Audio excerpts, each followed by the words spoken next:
hello, hello. Maury, you should be wearing a hat. Okay. Hello. Oh, hi guys. Happy Monday. I'm having a day. Oh, I hope everyone had a good weekend. Weed and Sun? Thank you so much for the follow. And for becoming one of me children of the night. Sorry, ugh.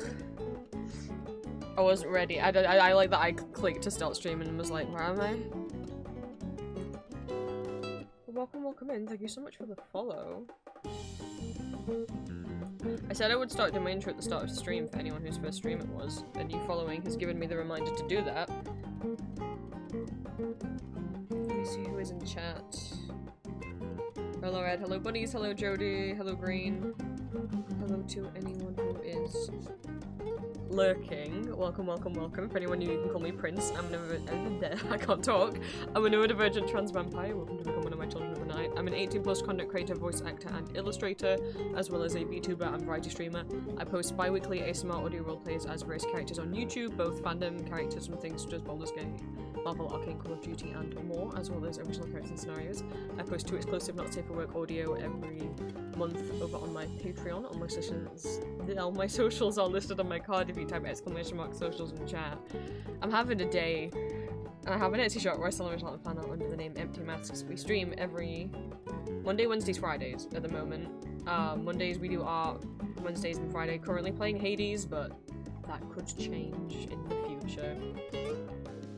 It is actually, it's a holiday for both Americans and UKians today.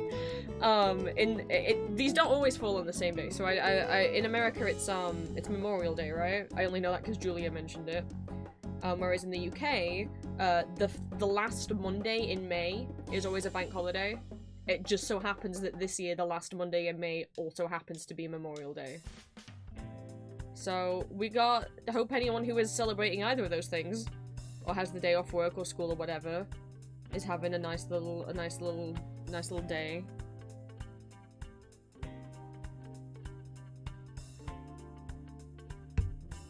Ugh.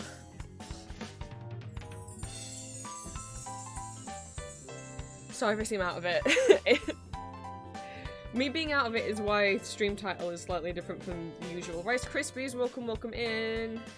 I hope you had a good weekend. Yeah, the title is part of the reason. Yeah. Well, no, let's see, guys. Friday. What have we done since Friday? I've been working on the Castlevania stickers some more. Over the weekend, I really focused on cosplay stuff. I have a con at the end of July. And I know throughout most of July I won't have the time to work on the cosplay because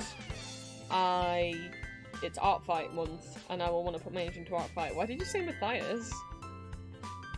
Oh, because I said Castlevania.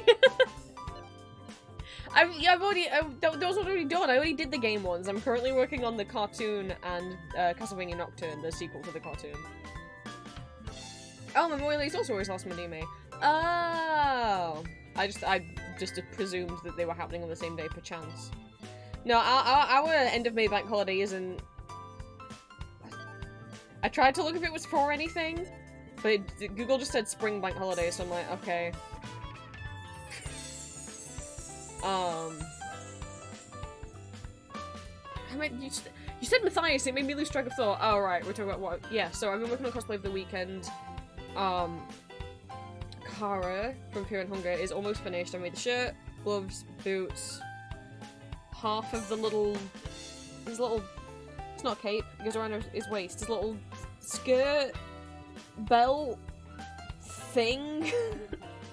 And then I realised I'd forgotten to buy any black fabric to line it with. Oops. So now I'm waiting on that before I can finish it.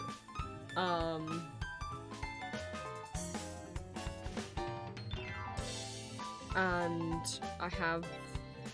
I've committed.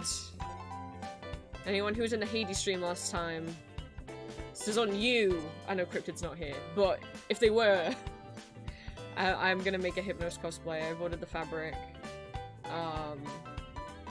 It was gonna be Thanatos. I've been planning to do Thanatos for a long time, but was slightly uncomfortable with it purely because of, trying to figure out what I'm gonna do instead of having, like, a lot of the men in Hades have half of their chest out, and I can't do that. I haven't had top surgery yet, and I don't want my binder exposed, so it's always been a, do I just wear, like, a tank top underneath? Do I try and make his, like, toga different so it, like, crisscrosses, but I've been disillusioned by Thanatos since playing the game. I know he's got his reasons for being grumpy. I get it. I get that he's like, I get the reason why he's like, you know, you don't know how good you've got it, Zag, is because Than has to literally work every single day, non-stop, every hour of every day, whereas Zagreus doesn't have to work at all. But that's because Hades is the only employer in town, and he refuses to hire Zagreus because he just thinks Zagreus is stupid.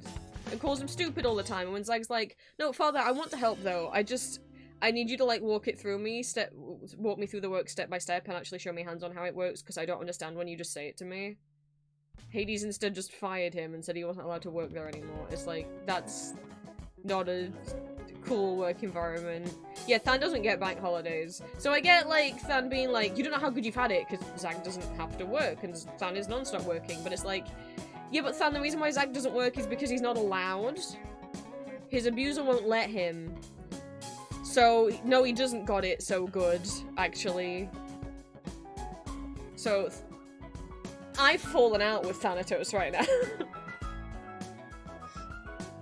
Oh, will I do Hypno? I have bought the fabric to also make his little blanket cape, but whether I make it yet or not, I don't know. And even if I do make it now, I don't think I'm gonna bring it to the con, because it's a summer con. And I think if I have a blanket wrapped around me, that is gonna be a bad time. I don't do well in the heat.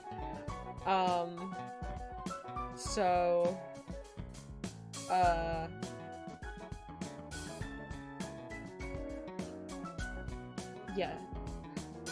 I think I won't be wearing the cape, but I'll have all the rest of the costume. I decided to go long wig instead of short wig because, one, I was worried if I wore a short wig for Hypnos it would look too much like a stereotypical curly grandma hair wig. And I don't really like how short wigs look on me all that much. And in Hades 2 he has long hair, so if I have the long wig, then...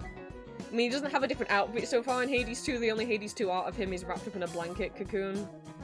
But if he ever does emerge like a beautiful butterfly, maybe he'll have different clothes.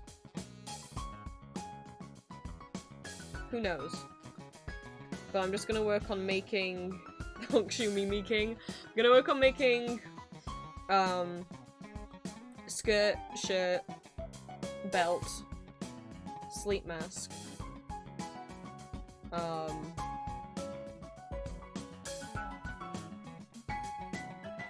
I was searching for, like, feather ballpoint pens for so long. I know they exist, but trying to find one in orange took so long, but I found one.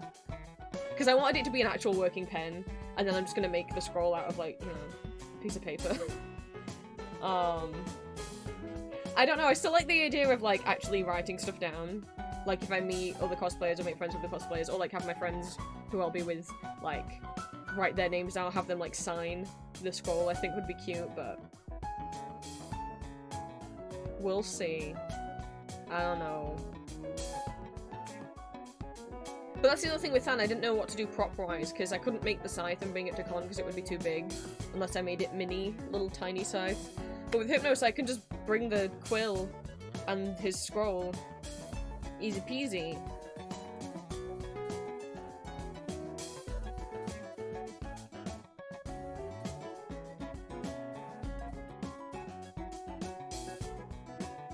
So I was working on cosplay, and then once I realized, oh shit, I forgot to buy black fabric, I started working on the Castlevania stickers instead.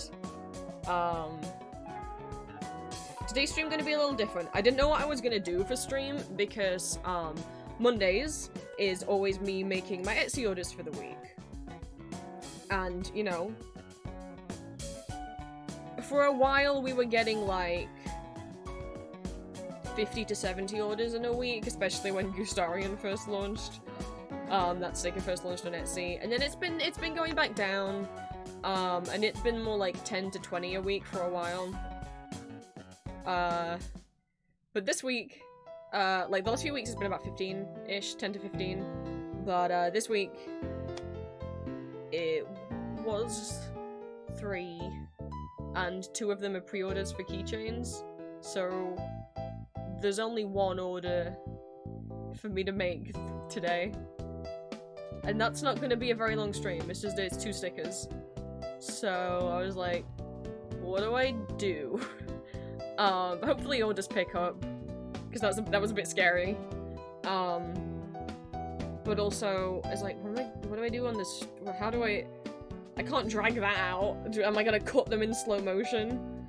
So I figured, okay, I'll still stream, but I could just carry on working on the Castlevania stickers on stream.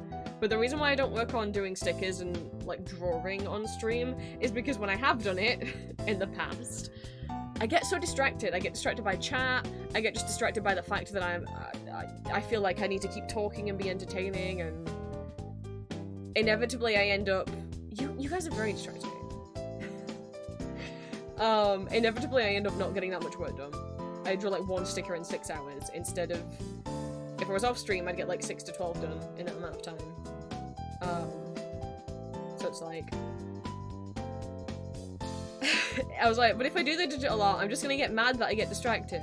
So, I had thought, on one of Shy's streams recently, when she was drawing, she actually, like, full-on muted her microphone and put on an audiobook. And I thought that was really, really smart, because, like, that way everyone's still kind of got something to engage with, and still feels like, you know, they can have things to talk about and stream and listen in and stuff. But it didn't end up distracting Shy from her work by making her, like, constantly be chatting. I just thought, that's such a big brain idea. I'm gonna steal that. Sorry, Shy. But I didn't want to go for an audiobook, especially because, like, obviously you can't play a copyrighted audiobook. Like, if it was an audiobook that, you know, you would have to go and buy, you can't just play that on stream. You would get in big trouble. That's the same as if I were to, like, stream a TV show on stream, you know? So the only audiobook you'd be able to do is, like, a public domain audiobook, and I'm like, I'm not really feeling, like, digging around listening to, like, any public domain stories right now. But then I had a thought of a particular thing we could listen to, and hopefully it will be fun. Julie is at work. Texted me to let me know she was at work.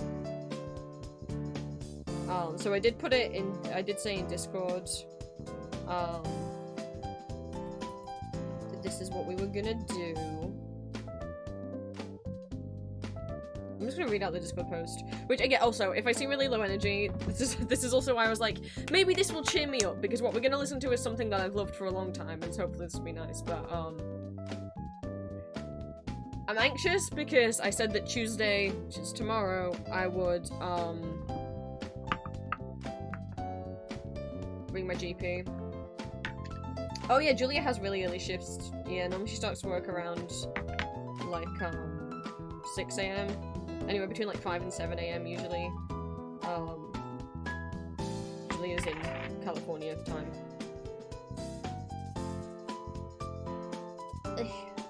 So, yeah, cause some of you guys might know, I've talked about it for a long time. Again, okay, I'm gonna mention medical stuff. This is in my rules, but fucking just in case anyone doesn't, do not offer me advice or tell me, oh, that pain could be this. I see doctors. So, like, you don't be theorizing or be telling me, oh, this could be because of this. Please don't. All you will do is make me have a panic attack. So, keep your thoughts to yourself. So, I've been having a ringing in one of my ears since October. I've seen doctors about it, but all they just kept saying is like, we'll see if it goes away on its own, it'll go away on its own. And then they tell me to wait a while, and then I see them again, and then they go, oh, well, because it could have been something to do with my jaw. Because I have I don't remember what I don't remember the name of the diagnosis. I have a chronic pain thingy in my jaw. I guess it's not technically chronic pain, but it basically just is like on one half of my jaw, the muscles all tired. that's not what it is. But so obviously that could be why the ear is ringing and why I have any pain in that ear, because that's all connected, right? So the last time I saw a doctor, they were like, well, now that we've got this thing for your jaw, see if that helps, and if the earring doesn't go away, then you'll have to call up your GP and go through all that. Tell them to refer you to audiology at the hospital, and then I'll have to wait for that referral, which I'm not looking forward to, because to get the referral for the people at the hospital to look at my jaw pain, that took, like, my dentist referred me in July, and I got the appointment in March, so, yeah. That's no fault of the not any fault of the doctors or nurses. The hospital staff are lovely. It's purely the NHS is understaffed and underpaid. It is not their fault. It's the, you know. Want to be mad at someone about it, be mad at the government. Like, it is not their fault that it took that long. So I'm not looking forward to then going back in and being like, going to my GP and being like, hey, the hospital said if I was still in this much pain, I need to come and see you and you need to refer me to audiology. Because I'm like, if they fucking refuse, I'm going to be so pissed. But then also it could be like, I don't know, like a 6-month wait for an audiology appointment, I don't know. The ringing's it's not terrible. Like, I've had a bout of tinnitus before, years ago, when I was stressed. I'm boo-boo the full GPs are closed on bank holiday, I forgot. Oh, green! I didn't even think when you said you were gonna call them to tell you that they'll be closed. I'm sorry. You're not boo-boo the fool. Anyway, I've been putting off calling them because it's a fucking pain to book an appointment with my GP. You have to wait. You have to, like, wake up early. You have to call them the moment phone's line. You can only make an appointment by ringing them on the day. Like, I can't ring them up now and book an appointment for tomorrow. You have to call in the morning on the day and they'll give you an appointment on that day. You can't, like, book in advance or anything like that. And you have to call them on the phone. And so everyone in the whole town is trying to call them at the moment the phone line's open. The only way I get through is I call them on the landline and on my mobile phone, and then only one of them gets through into the hold queue, and then sometimes even gets disconnected. So that's the stress of it. It's not so much going into the doctors, it's I gotta wake up early, I gotta make sure I dial them the moment it ticks over to when the phone line's open. But actually not, because if you dial them the moment it ticks over, sometimes they haven't actually opened the phone lines yet, and it just won't give you the option to, like, press 1 for appointments or whatever. It's not press 1, but you know. So you actually have to wait a few seconds. And sometimes it's broken, and sometimes they'll tell you that you'll press the number for appointments, like if it's 1, you press 1, and then they'll be like, oh, all the appointments are full. You're like, no, they're fucking not. Your phone line's opened 10 seconds ago. But sometimes it's just broken, and it says that when it shouldn't, so then you have to go back through and press 5 for any other miscellaneous inquiries and ask for an appointment via that. It's such a pain, but by that point, you've now got to hang up and redial, and then you might not even be able to get in the queue. The hold queue holds, like, I think, like 15 people, but, like, sometimes it just disconnects you, and sometimes you wait in the hold queue for half an hour and you get through, and their phone lines have a glitch, and sometimes they just can't hear you. You can hear them and they just can't hear you, and then they hang up. I once had one morning where I had placed 34 calls, and then all the appointments were full anyway. So that's the bit that's fucking horrible. And then once they go, oh yeah, you can come in at this time, then that the shit's easy. Compared to, like, the stress of, like, am I gonna get this appointment? Am I gonna get through to the phone lines? Because if by the time you get through they say, sorry, all the appointments are full, you can't go, oh, well, can I have one for tomorrow? No, you just have to wake up the next morning and do it all again, because you can only book appointments for the same day that you ring. So I'm gonna try tomorrow and get an appointment. The reason why I didn't do it today is because they're closed over the weekend. Well, one, it's a bank it's a bank holiday. Fuck. It might be chocker tomorrow. I didn't even think. Normally I wouldn't call on a Monday because everyone who's got sick over Saturday and Sunday will be calling on Monday, and so that's even worse traffic, phone traffic to fight through. Oh god, and it's a bank holiday. That means tomorrow I'll be fighting through 3 days worth of people. Oh god. Go in OMV Arsenal COVID mode where you just get a call at some random point and then wait till you win. Oh no, they haven't done phone call appointments in like...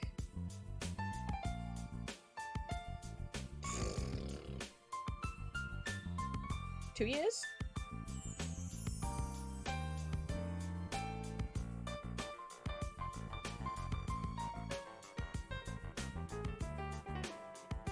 Maybe? I definitely was having- I definitely had some phone call in like late 2022. I guess not 2 years then. That's wrong. Sorry. Like year and a half? I was definitely having in-person appointments in December 2022. So,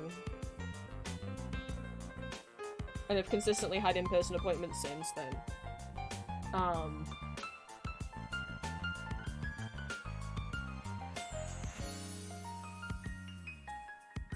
Fuck. Well, now I'm not. Well, I wasn't looking forward to ringing them in the morning anyway, but now I'm like, oh, I forgot it was a bank holiday. That means it's 3 days worth of people are gonna be ringing them tomorrow. Oh god, I'm never gonna get through. But no, I said tomorrow. I'll try tomorrow anyway, and then if I don't get through, I'll just try again on Wednesday. Oh man.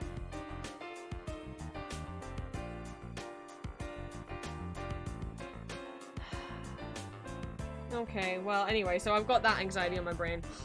But also the doctors don't like it when you want to bring up more than one thing. Like, I once went in for, like, something and said, hey, while I'm here, can I bring up this other pain? And he did not like that I wanted to do that. But it's like, why should I have to make 2 separate appointments?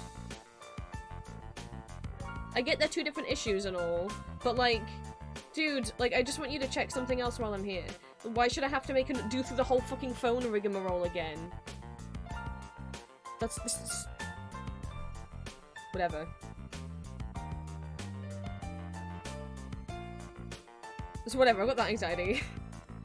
I'm also on day 4 of this really intense neck pain. I've had it once before. I have a health diary now, after everything that's happened over the last few years. So I had it back in January, and it's not that I've pulled my neck. It's that there's a patch, like, right kind of around the back of my neck that actually, like, just hurts. And then it hurts even more if I touch it. So it's not that I've pulled the muscle. Hi, Golden. We're talking about the not great day I'm having. Like, it actively hurts when it's touched. So I'm like, oh, that's not a pulled muscle. Pulled muscles don't hurt when you poke them.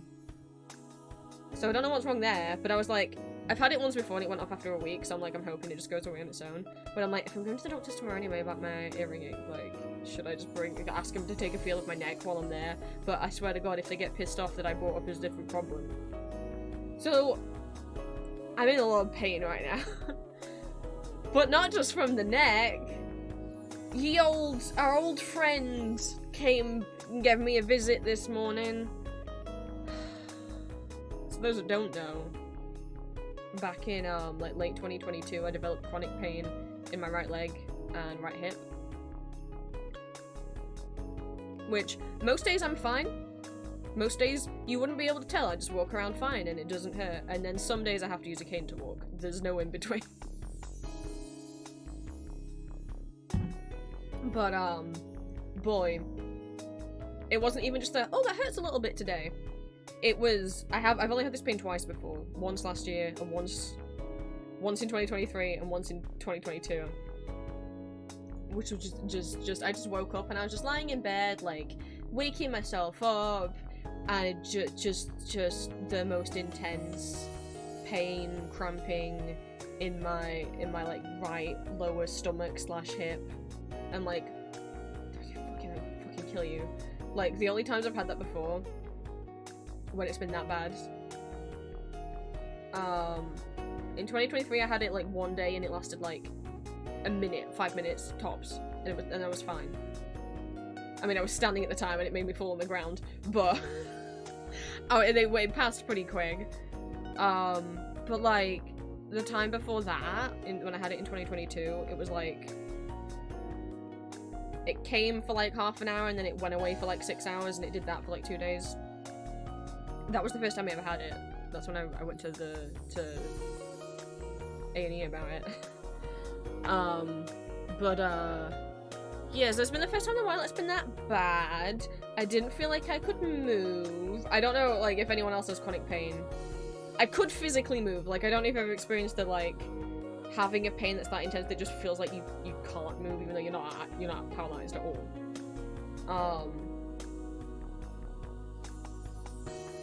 But I managed to crawl my way up my bed so I could grab my heated blanket that I keep at the end of my bed, turn that on, wrap it around. It kind of relieved the pain a little bit by having the heat pad on it and massaging the heat pad into it. For some reason it hurt more when I laid down and less when I stood up, which has never happened before, but it did pass. It took about like 30 minutes. It hasn't come back yet, but my leg is now like sore and stiff after experiencing that. So I have been using the cane to get up and down the stairs today. So that wasn't a nice way to wake up.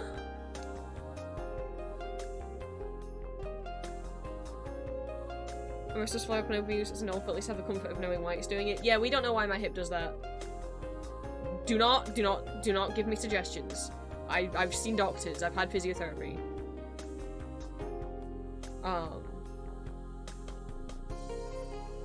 But yeah, so far no diagnosis specifically on that.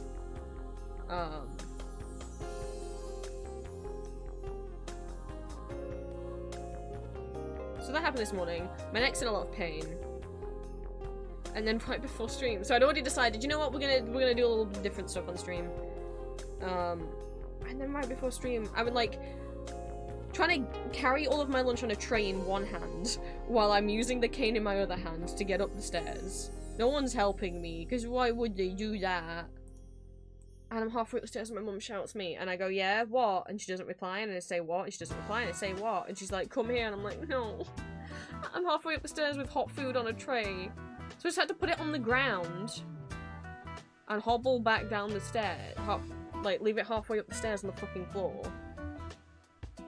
Just for her to... It turns out she wanted to talk to me about a topic that I have told her never to talk to me about because it's very upsetting, triggering, uncomfortable for me. And it's not like an important thing we need to talk about. It's literally been a thing of like, hey, please don't mention this thing to me. But she doesn't respect anyone's boundaries, so that's what she wanted me for. And I was like, are you serious? How many times have we been over this? And I told her, don't do this again, please. I've told you so many times. And then hobbled back upstairs, picked up my food, hobbled the rest of the way upstairs, sat down. 2 minutes later, there's a knock at my door. She doesn't wait for me to answer, she just walks in. And starts talking to me about the thing again. And I'm like, what did I just say? Like, I probably came off as really being like, please stop talking, please stop talking, please stop talking, but it's like... How many times have we been over this thing? And so I honestly, like, once she left, I was like, and I didn't think I was gonna stream, but here we are. I watched some Game Grumps, and here we are. So, if I go quiet or anything, or if the stream ends early, it's just, there's a lot going off in my fucking head right now. God damn it. So that was my morning. I hope everyone's morning was better than that. So... Stream's gonna be a little bit different. We are gonna make Etsy orders, but like I said, there's literally only 2 stickers for this week.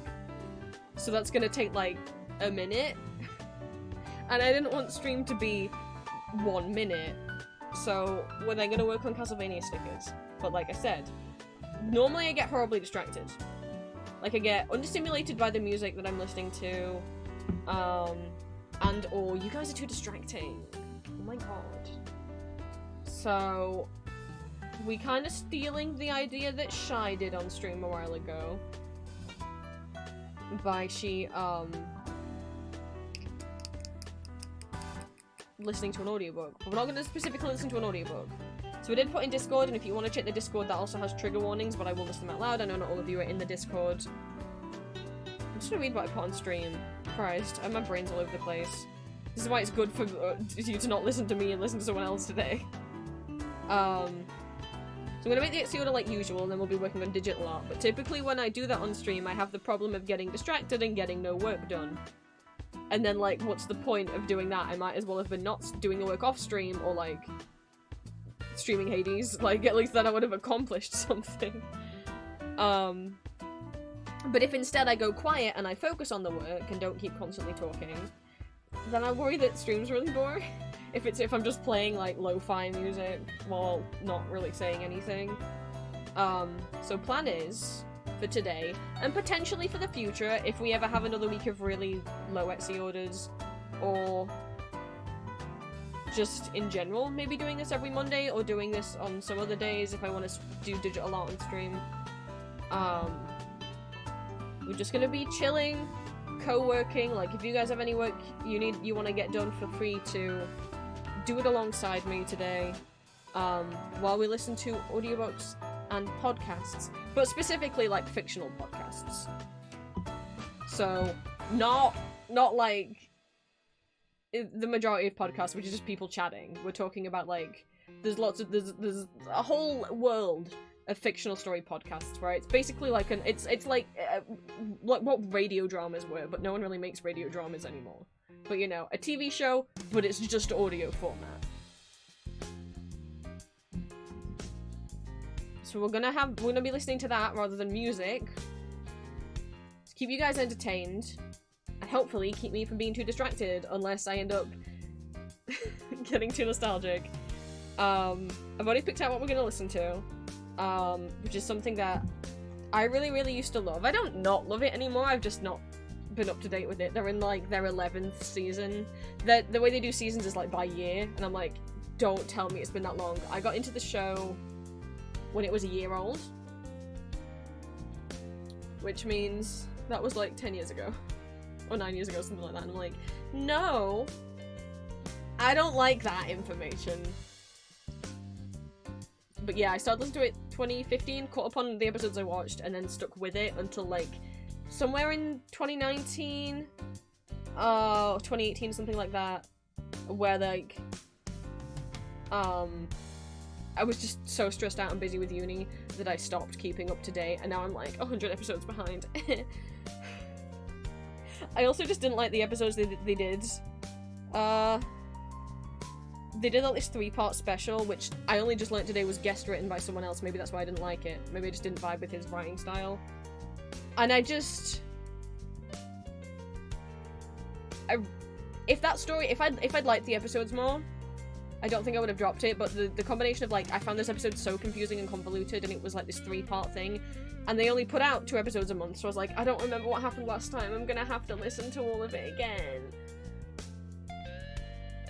Not all the you can, for the most part, listen to the episodes completely out of order or standalone, but that was like a 3-part special, and I'm like, I'm not vibing with these episodes. I get why they did it. People complain that this podcast is too, like, follows the same formula all the time, but I like that. I'm neurodivergent, and I like routine, and I like schedule, and I don't like when things change. So this having, like, the same basic format every time is really nice to me. Like, don't get me wrong, when they break out of their format, it can be fun, but, yeah, people might already know what I'm talking about. But, like, the biggest criticism people gave was, like, it's too much just the same every time. I'm like, but that's why it's comforting for me. Don't change it. But I get the majority of people like them changing up things, so boo-hoo for me, I guess. Fuck you, Hegemony Part 3 special. You made me drop the show, and well, also because I was just really stressed out and busy with uni at the time, and I kept forgetting when they were dropping new episodes. But from formula plus 2 episodes a month, if some people already guessed it, well done. We're gonna start from the beginning, though. I'm gonna say what the thing is. I'm not gonna just, like, play it and surprise you guys, because I need to give trigger warnings for it. But I hope it'll be fun. While it is, well, I'll explain why there would be trigger warnings. And if, when I mention the trigger warnings, you know, any of that makes you uncomfortable, no worries if you want to leave stream or mute stream and just, like, watch and not listen, that's absolutely okay. But I like sharing things that I love with you guys. Wait, I have a visual hint. Let's go over here. 1. Hello. Whoa, we've got so much stickers to cut out, guys. Look at all this. But actually, I pulled something out. I have 3 pieces of merch from this thing. All of them that I got like 10 years ago. I don't like that.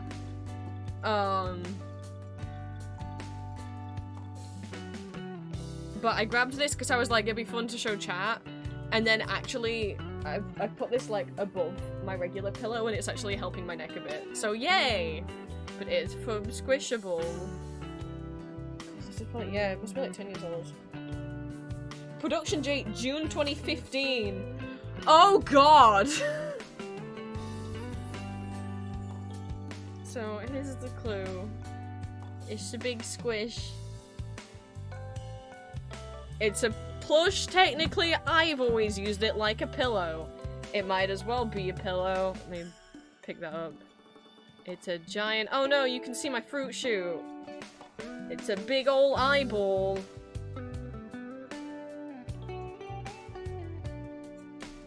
I have the button got confused, it's seeming less through it. Again. So, we're gonna listen to Welcome to Night Vale. So now I get to explain Welcome to Night Vale for people who've only heard of it or have not even heard of it. So I'm gonna try my best. So, I mean, basically, the reason why there's trigger warnings— let me get the website up. It is a comedy horror podcast about a fictional town called Night Vale. The way the podcast is set up is that you are listening to the local radio host telling you the news of the day and the happenings that is going on in the town. But essentially, I mean, the way they describe it is Night Vale is a town where every conspiracy theory is true. That's apt.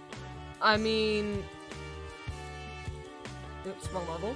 It's, yeah, comedy horror podcast with very,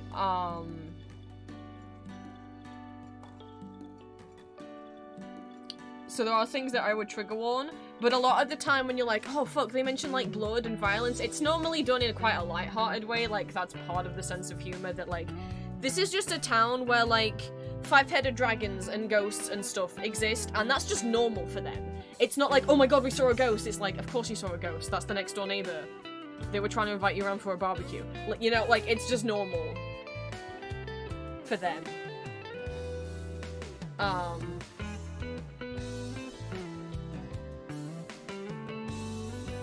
It's still running? It is still running. Night Vale will never end. So I listened from like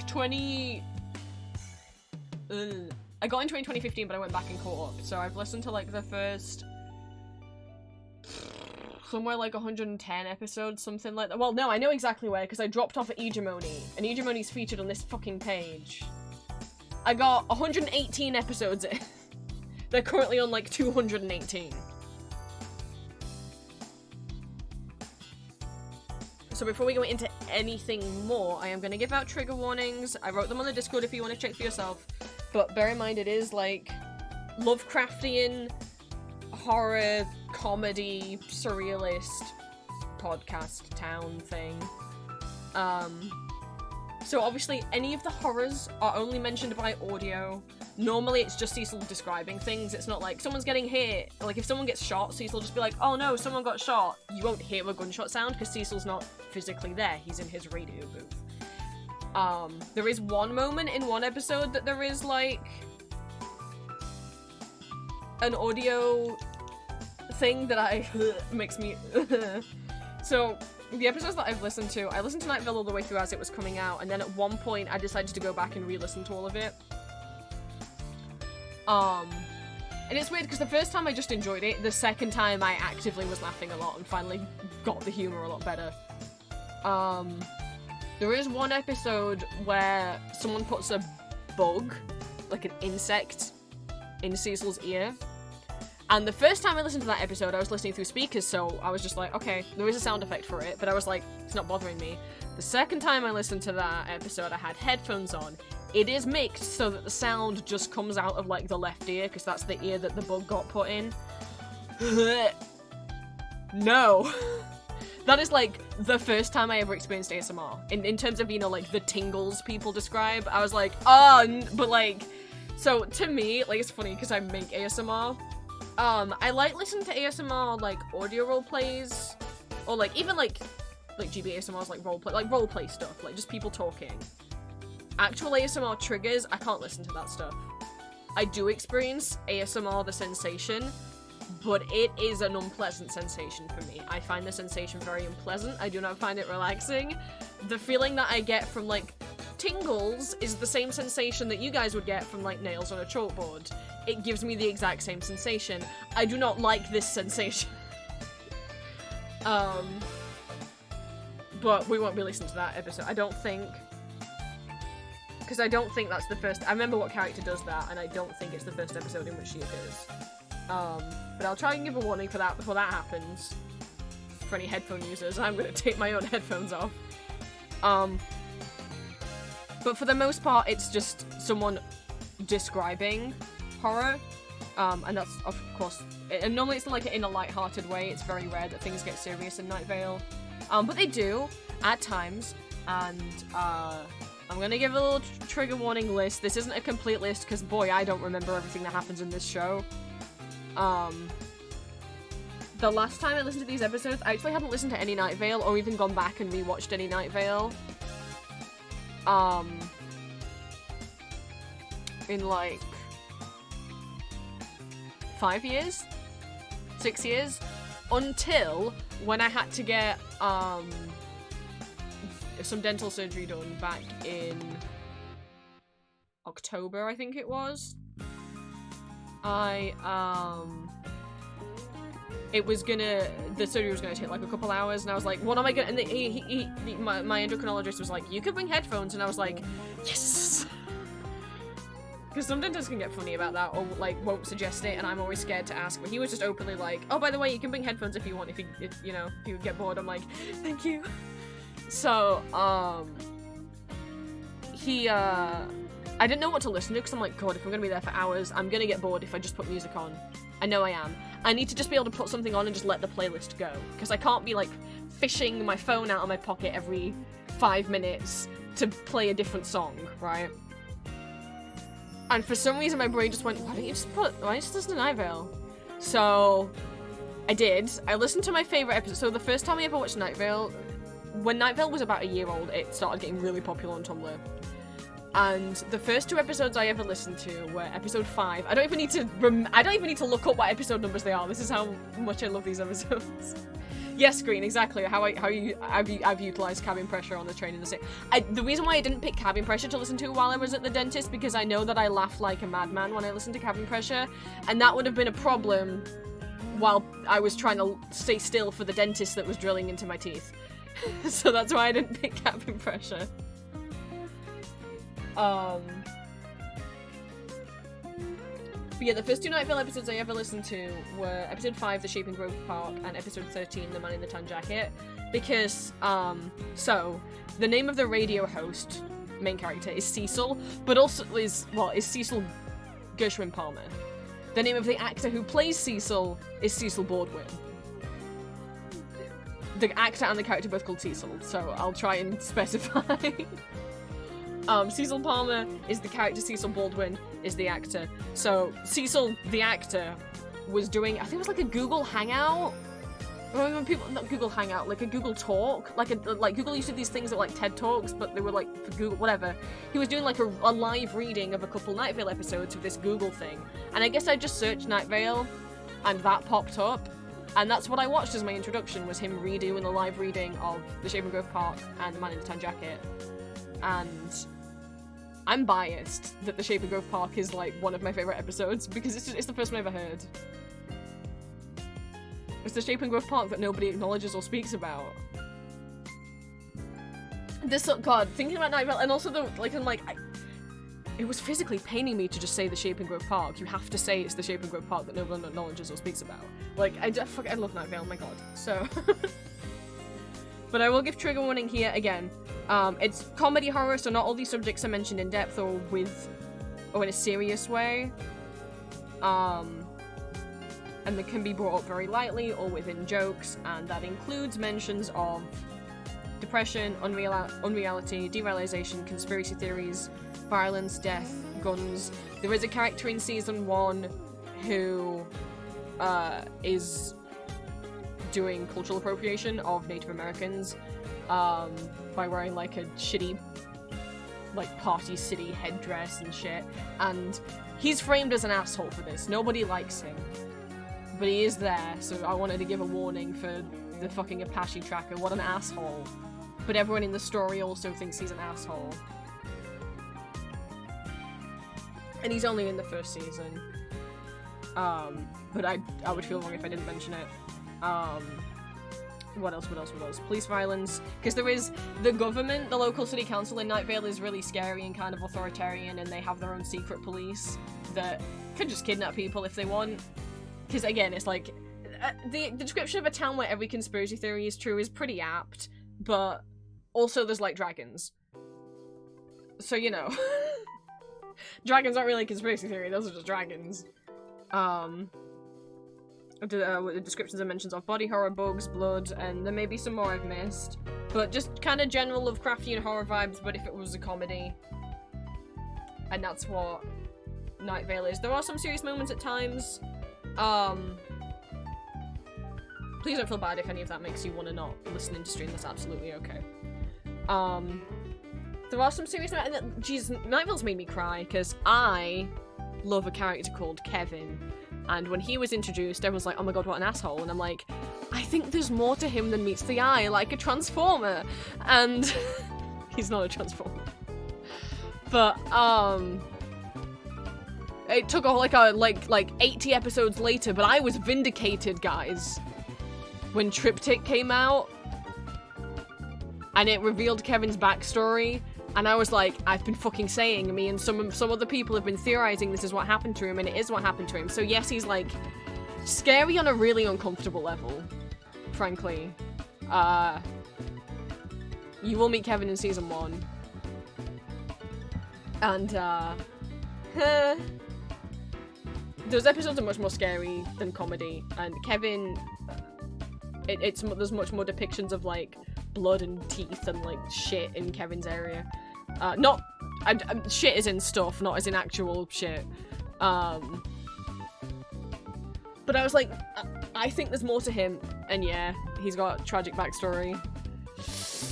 I felt so vindicated. But also that episode made me really upset, like, just because I like the character and I'd got really invested, so I was like, no, Kevin! But, you know, there's heart to Night Vale as well. There's a love story. The main love story is LGBT. And there's other, like, LGBT rep and stuff in the show as well. For the most part, any of the characters you're free to imagine. Some of the characters get vague descriptions, but for the most part, especially like Cecil and Kevin, you just imagine however you imagine them to look like. There's no concrete. But I'm sure if you saw, like Green says they saw Tumblr Sexy Man polls. Oh god, if you saw Cecil. Look, what happened is one fan artist drew Cecil as like a skinny, tall guy with short blonde hair and a third eye on his forehead and glasses and like a white shirt and like a purple sweater vest. And that art got really popular, and then most people drew Cecil that way, to the point where that's what'll come up if you search Cecil, but that's not canon. He doesn't have a canon appearance. And it became kind of a shame, because then if you drew Cecil in a different way, if you didn't, you know, I don't know, if you drew him as like plus size, or like even just give him like different hair, like people would be like, that's not Cecil. It's like, dude, he doesn't have a canon look. And this is no shade to the fan artists who did that. Their depiction just got really popular.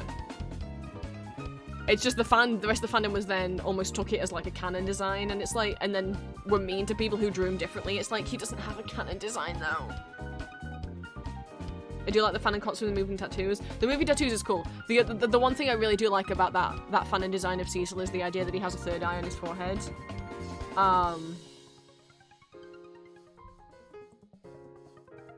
Which I love that idea, because Cecil, as he narrates what's going on in the town, seems to know everything that happens, anywhere, immediately.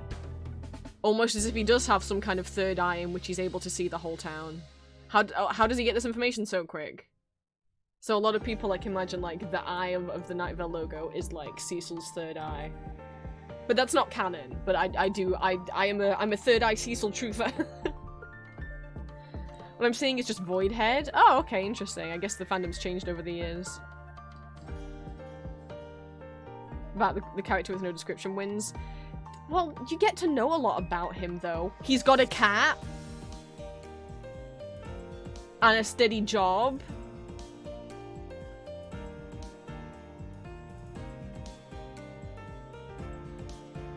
And he owns his own apartment.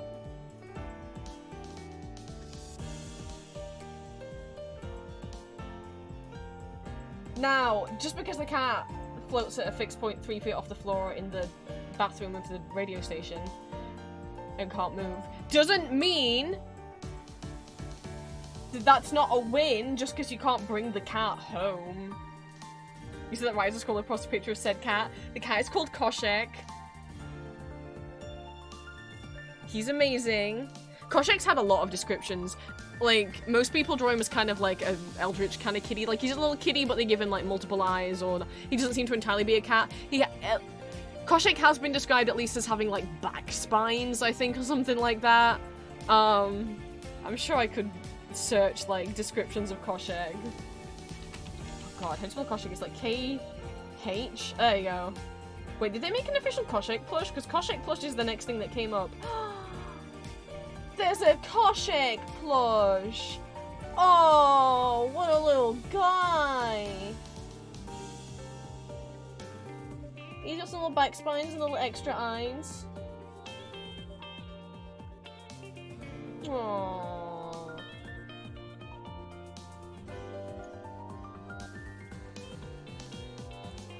He's a perfectly healthy cat. I was trying to find, like... I know on the fandom wiki there was like a whole like, here's every description we've ever had of Koshek. I love that his first name is... Oh my god, that's so cute! Okay, so I haven't been got into Night Vale in so long. So one, his full name is Koshek Gushram Palmer because he's Cecil's cat. Cecil adopts him. But two... See, this is another reason why Glow Cloud is my favourite episode. That's the first episode where Koshek's ever mentioned. But also, so... I'm incorrect when I said he floats at a fixed point next to the sink in the men's bathroom. The men's bathroom has been changed. It's now a gender-neutral unisex bathroom. Hell yeah, Night Vale! But there is, like, Koshek's physical features. This is what we know of Koshek. He has white socks, slight chub, poisonous kitty spine ridges, tendril hubs, venom sacs, poisonous claws that inflict tetanus, tongues on chest, visible skull, elegant black tail, floofy black and slimy tentacles, squished face, mostly long-haired but short-haired along the spine and pincers, multiple tails, multiple eyes. Numerous scales, 5 rows of teeth, wings, fur is mostly needle-sharp quills, skin hard and scaly, almost armor-like, pointy ears, and a stinger.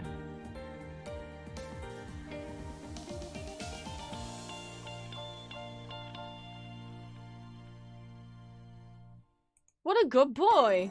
Anyway, I'm gonna briefly kind of go over Night Vale a little bit. Here's a link to episode. They do have a page on their website of like a starter's guide if you're just beginning. Because you don't have to listen to Night Vale in order, but it's not exactly as they say. So they go, okay, I'll just read what they say.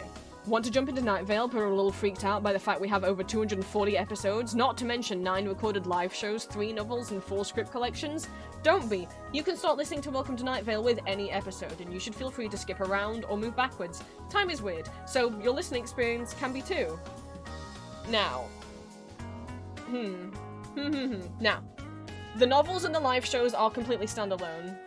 You can listen to them, because especially, like, they wanted people to be able to buy the book or go see a live show without having ever listened to the show. So those are standalone. You can, obviously there's a little more Easter eggs for people who know the show, and references that people who know the show understand, but it's accessible for the people who don't know the show, right? But to say you can hop around the main show in any order, that's not, like, entirely... I mean, you can. No one can stop you. There's definitely Night Vale episodes that you can listen to on their own, with no prior knowledge about Night Vale, and still understand it. But Night Vale does actually have overarching plot lines, not just episode-long plot lines. So every season is a year long. If you look on YouTube, the playlist is split into year 1, year 2, year 3, year 4. We're up to year 11 now. Oh god. And as much as each episode has its own plot, there is also an overarching plot. There's stuff that's brought up early on in year 1 that then gets resolved at the end of year 1. So if you just listened to... So the final episode of the first season is called Year 1. Or like 1 year, something like that. And there will be stuff in that you won't understand if you didn't listen to the earlier episodes. Or stuff that at least won't feel like, oh my god!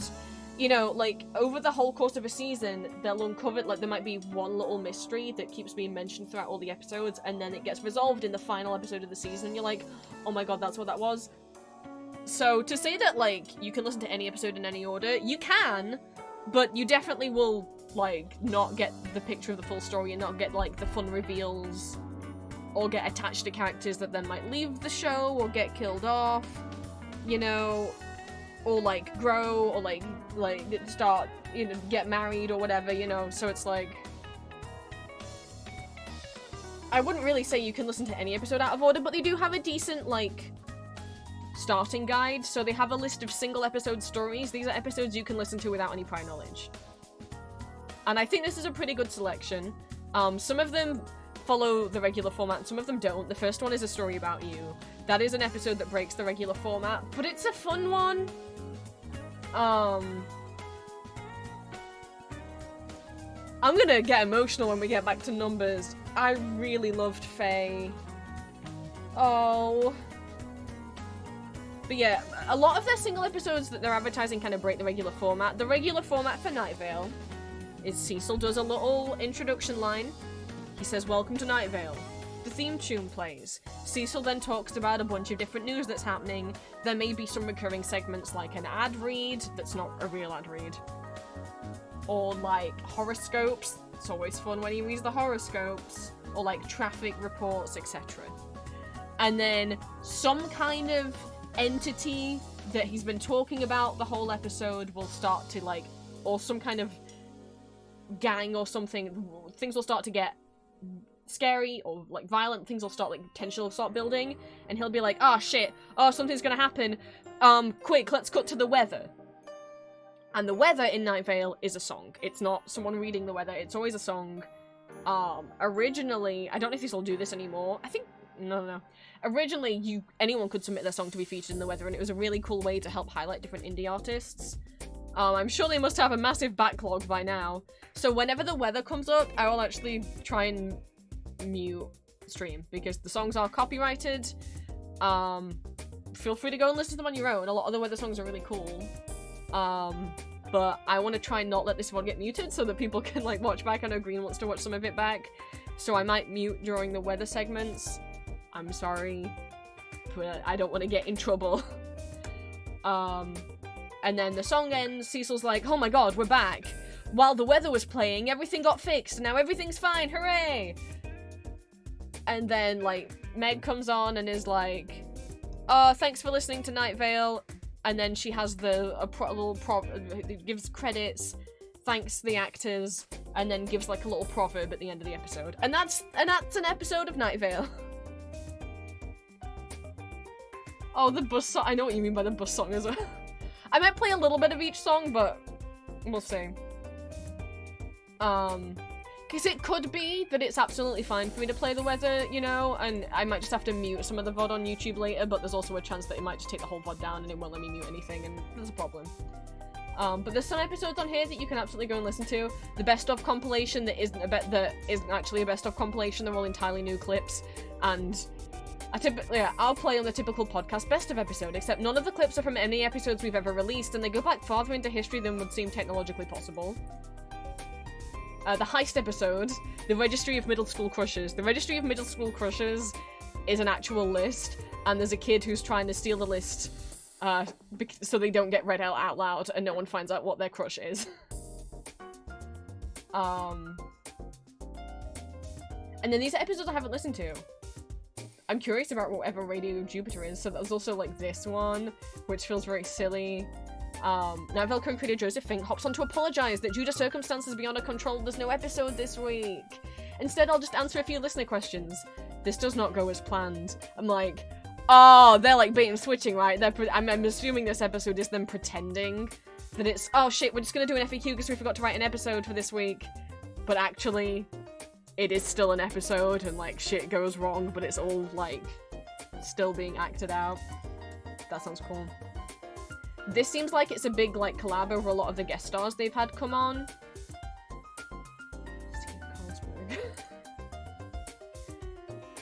And then they have series. Sandstorm is in season 1. It's just a part 1, part 2, and I don't mind that because it's really interesting. It's like two sides of the same coin. That's where we meet Kevin.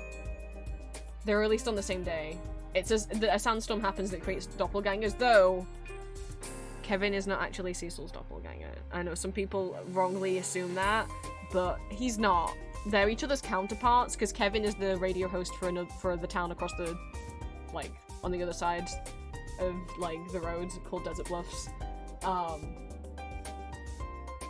They're not doppelgangers because the doppelgangers were so similar that the doppelgangers themselves didn't know who was the original and who was the doppelganger. Kevin and Cecil know that they're two completely different people with two completely different lives. Hegemony, which is when I stopped listening to Night Vale. This was guest written. I couldn't keep up with this 3-part series. I found it complicated and not engaging, and I stopped listening to Night Vale after that. But I'd love to go back, but we're not there yet, guys. They're on like episode 250, and we're gonna start out from episode 1. If I end up speaking alongside any of the lines, you'll just have to humor me. I loved this show. I still love this show. But yeah, if you wanted a place to start, they've got a bunch of singular episodes here that you can listen to without any prior knowledge of the show. And, any of their live shows you can listen to. I still hope, like, I won't play the live shows on here because they aren't free. You have to pay. You can pay, I think it's pay what you want on Bandcamp. I own the first 4. Because I bought them all years ago, and the first 4, Condos, The Debate, The Thrilling Adventure Hour crossover, and The Librarian were the only ones that were out at the time when I bought them.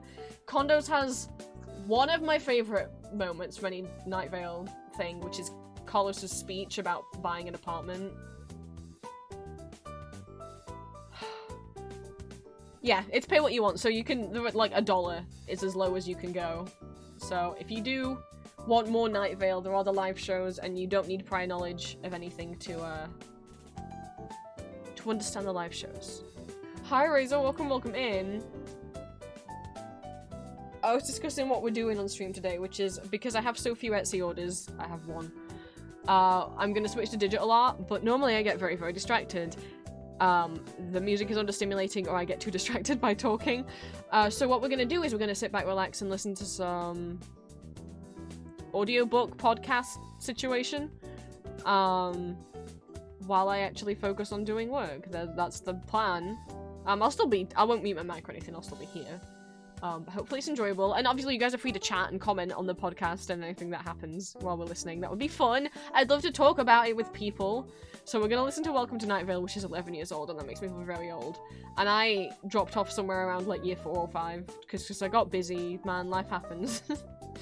But sit back, relax, and listen to some horror. I've fallen asleep to Night Vale before, mate. I don't know what you're talking about. I don't know what that /J is about. Cecil's voice is really soothing, okay? But yes, fair warning, this is a comedy horror podcast, so while it is meant to be funny, and a lot of the horror it's only described, there's no visuals, If even comedy descriptions of things like violence, blood, body horror, derealization, unreality, oppressive government, police violence, and similar things, is triggering, please do feel free to take a step back from this stream today. We won't be doing this every stream. We're just doing it today because I don't have anything else to do. And I'm having a bad day. I wanted to go back to something that I have a lot of nostalgia for. Falling asleep to Markiplier screaming sometimes. Julia does that! Her go-to thing to fall asleep to isn't ASMR, it's Markiplier. And Mark only, like, plays horror games these days. I don't know how she does it. I mean, there's been a couple times where we've watched Game Goats late at night and I have ended up, like, falling asleep for a little bit. But I put the volume pretty low on my end. What? Okay, don't get me wrong. Mark's voice is gorgeous. We all know this. I just mean, like, he screams a lot more than the grumps do. And also, he plays games that have jump scares. Like, every now and then I think, I miss watching Mark. I used to watch him ages ago. Why don't I watch him anymore? And then I watch a video, I'm like, oh, that's why. Because there's so many jump scares. I was even just trying to watch just, like, a funny compilation. And it had a jump scare in it, but not from the game. I was watching him play the Stanley Parable, that's it. He was playing the Stanley Parable Ultra Deluxe, and I was like, I love the Stanley Parable. It's got some, like, kind of slightly creepy stuff in it, but it's not a horror game. And it was just, like, the bit where he's, like, jamming out to the elevator music, and I was just watching, like, a clip of it, and then at the end, Mark did a jump scare, where he, like,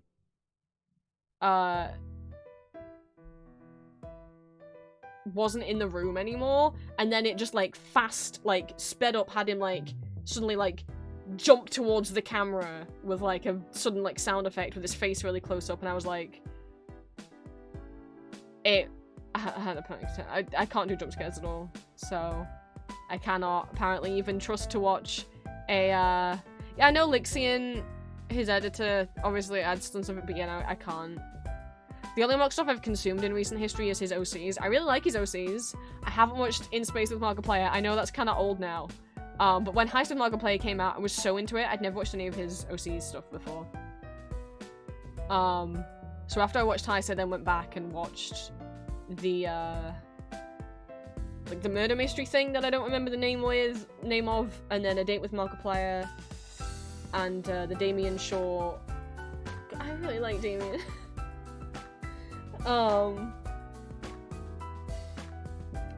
yeah, I never got to In Space. I always meant to, and then life happened. But I loved Heist. Who Killed Markiplier? That's what it's called. But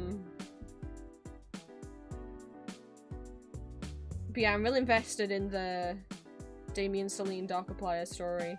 I didn't think Darkiplier would have so much sad backstory in him. But here we are.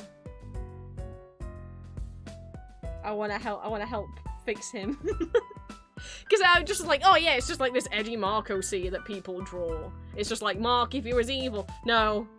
No, it's not that at all.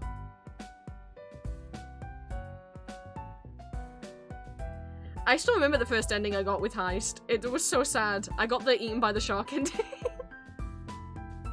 I do love sharks, but yeah. You know, then I went and actually, like, explored around. And met, like, baby boy Yancy. The what? Yeah, there's an ending in Heist where, if you end up on, like, the island where MatPat is, I will not explain this for people who don't know. You just gotta accept that there's an island with MatPat on. If you're on the island with MatPat, you can, like, turn right. So the way that Heist works is it's like a video, it's Mark, like, it's all fictional, and, a character called Mark is, like, doing a heist with you, and it's like a choose-your-own-adventure storybook, but if it was a video, so there's, like, links on screen, you can pick to turn right or left, you can pick to go up or down, you can pick to take this item or leave it be, etc. And once you're on the island, you can turn left or right. If you turn right, you meet MatPat. He's playing a character. And if you turn left, you just walk into the ocean and get eaten by a shark.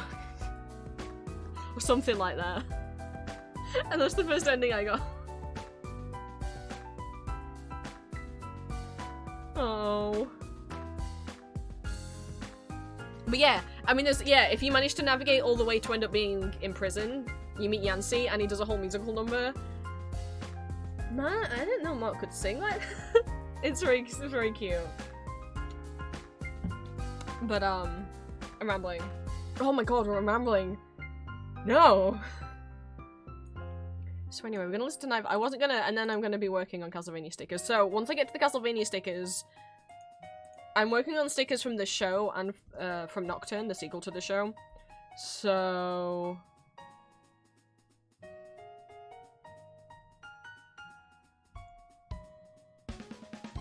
once we get onto the stickers, there will be slight spoilers for Nocturne in terms of, I mean, you're gonna see what character, if you haven't watched Castlevania Nocturne yet, or the original show, there will be spoilers for what characters appear and what the characters look like, and, I guess technically in the way the fate of a certain character, like, some of the characters I'm drawing, like, what they look like in Season 1, and then what they look like in Season 4, for example. So, slight spoilers like that, including, like, a couple characters that are in Nocturne that are, like, reveals, you know, of, like, oh my god, that character's in here?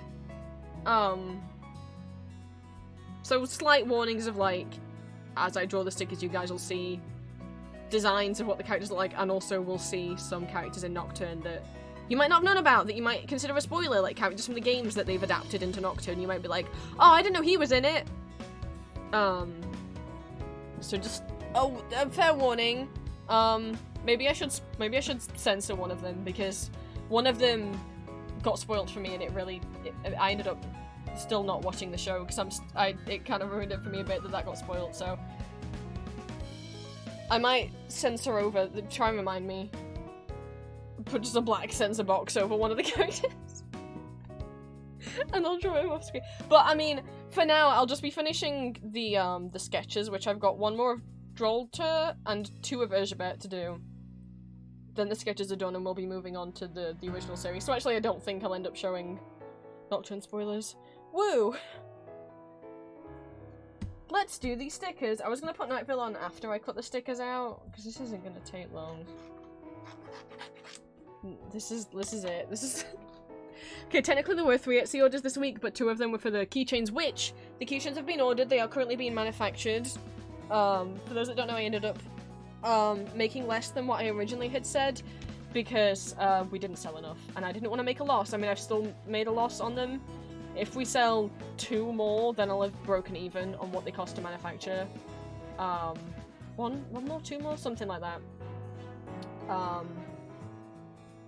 But if I had originally ordered 20, 25, was it 25 of each I was really gonna do, like I originally said? Yeah, wait, no, I would have lost a lot of money. So... note to self, maybe don't do goals for donathons that, require you to spend a lot of money on manufacturing stuff. Lesson learned! So yeah, I won't be making the body pillows for a little bit. Because I guess, like, but I was like, but everyone in chat wants them, so people are buying them. It's like, yeah. There were some people who, like, for example, really wanted Ellis. But that was probably only, like, 3 people. No offense. But, yeah, it kind of defeated the point of the donathon to then for me to just spend all that money on making the keychains if I'm not going to make the money back. Lesson learned. I know for next time to be more careful about that. Speaking of the donathon, the only things I've got left to do giveaway-wise is the, one of the badges, they wanted it sent with the Etsy order for the keychains that they have, so that hasn't been sent out yet. And then I've still got to make both of the bracelets, I haven't forgotten about them. But all the other giveaway rewards, the other badge, and the 2 goobers and the 2 pixel chibis have all been done and DM'd to their respective winners. I didn't post them publicly in the Discord because I just didn't know if everyone would be comfy with that, but they is done. I have been doing that as well.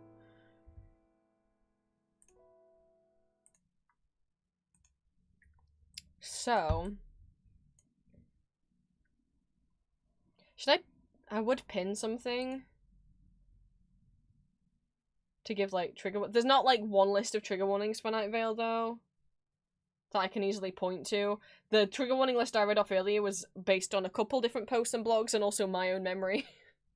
So there could have been things I've missed. But overall, it's a world where like horror stuff is normal, but like no, like they're not being mean to each other. It's just monsters exist.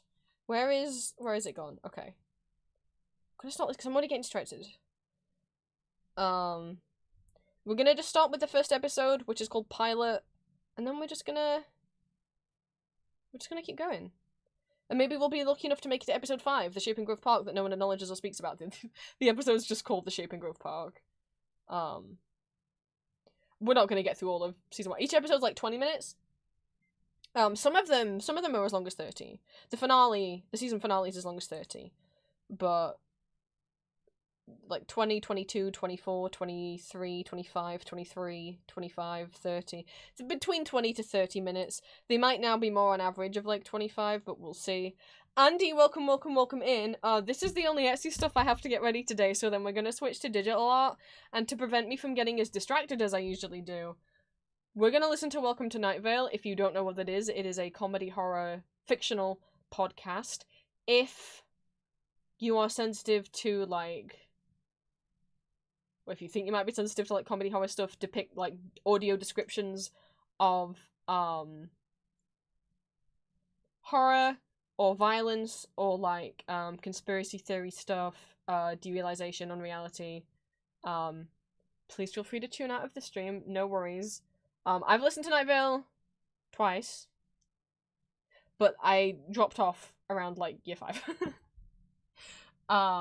Just cause maybe year 4, whenever the Hegemony thing came out, I really didn't like that series, and I was like, if this is the format change permanently, I don't want to keep listening. Obviously it wasn't, I guess, I don't know.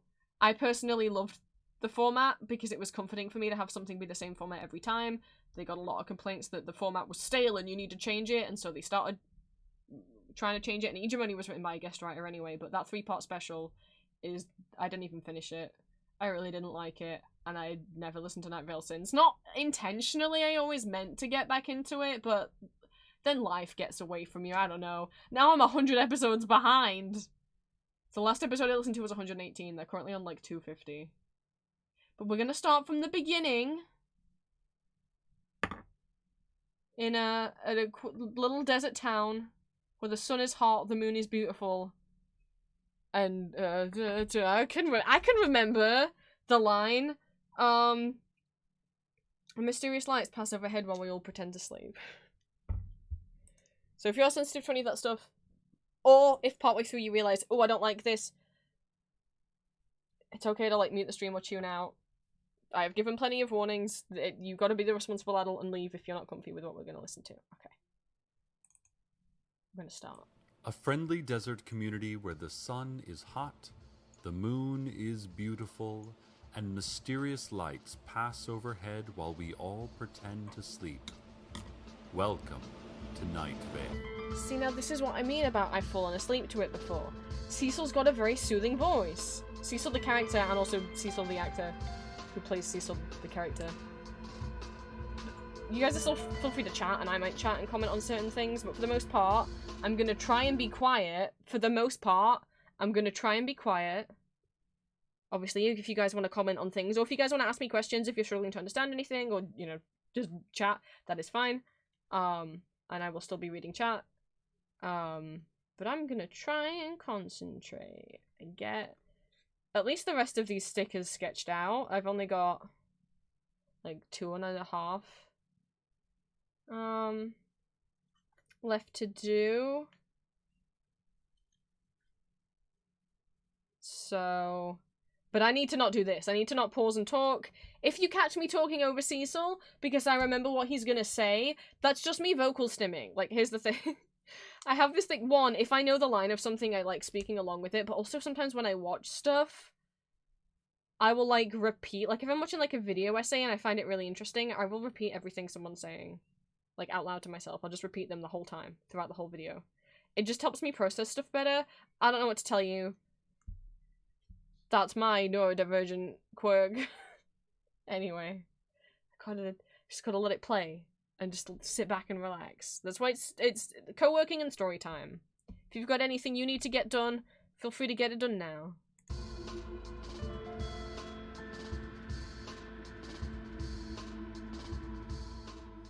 Hello, listeners. To start things off, I've been asked to read this brief notice. The City Council announces the opening of a new dog park at the corner of Earl and Somerset near the Ralphs. They would like to remind everyone that dogs are not allowed in the dog park. People are not allowed in the dog park. It is possible you will see hooded figures in the dog park. Do not approach them. Do not approach the dog park. Well, look, guys, we did it. We finished all my Etsy orders. Into the bag they go. Again, I'm going to be drawing Castlevania stickers, so maybe possibly slight spoilers for the show and for what certain characters look like, but I'm going to try and not show any big spoilers or anything. But yeah, that's that portion of the stream over. I laugh as if, like, I'm not... Oh, no, Windows Media Player! Run away! I laugh like I'm not, like, kind of worried about that, the fact that it's been one order, but it'll be fine. I'm sure it'll all be fine. Don't mind me that I got flustered when Cecil said, "Hello, listeners." Don't look at me. I'm gonna be drawing now. And, letting that go play out. Until dinner, I guess. And, yeah, as I said, I haven't listened to it. It'll be interesting to see what I can remember. I have not listened to the majority of Night Vale. I've listened to the first, 100 or so episodes, twice. But it's been 5 years since I did that. And, more than that, 6 years? Oh god. But as I say, episode 1, 4, and 6, I re-listened to 6 months ago when I had a dental appointment, because my dentist was like, you can bring your headphones, and I was like, what should I listen to that's really long, that I'm not going to be constantly switching, because if I listen to music, I know I'll want to keep switching what album I'm listening to, and if I listen to something like Cabin Pressure, I'll be laughing too much, even though I do find Night Vale funny. I know, I'm like, I can contain myself, though. So, I did listen to a few episodes while I was just having dental surgery, but other than that, we'll see what I remember. I was very into Night Vale, so it's likely, certain particular phrases, like Harry McDaniel's literal five-headed dragon, or the faceless old woman who secretly lives in your home. They burn into your brain. The fence is electrified and highly dangerous. Try not to look at the dog park, and especially do not look for any period of time at the hooded figures. The dog park will not harm you. And now the news. Old woman Josie, out near the car lot, says the angels revealed themselves to her, said they were 10 feet tall, radiant, and one of them was black. Said they helped her with various household chores. One of them changed a light bulb for her, the porch light. She's offering to sell the old light bulb, which has been touched by an angel. It was the black angel, if that sweetens the pot for anyone. If you're interested, contact old woman Josie. She's out near the car lot. That's the other thing with Night Vale. I will say, as much as it's a town where all the different conspiracy theories in the world exist, right? There's certain things that they don't believe in. They'll be like, yeah, of course, demons and ghosts and dragons exist, but, mountains? Those aren't real. I love Night Vale. Anyway, this is what I say, there's individual plots, and there's long plots. We're gonna get into a long plot. A new man came into town today.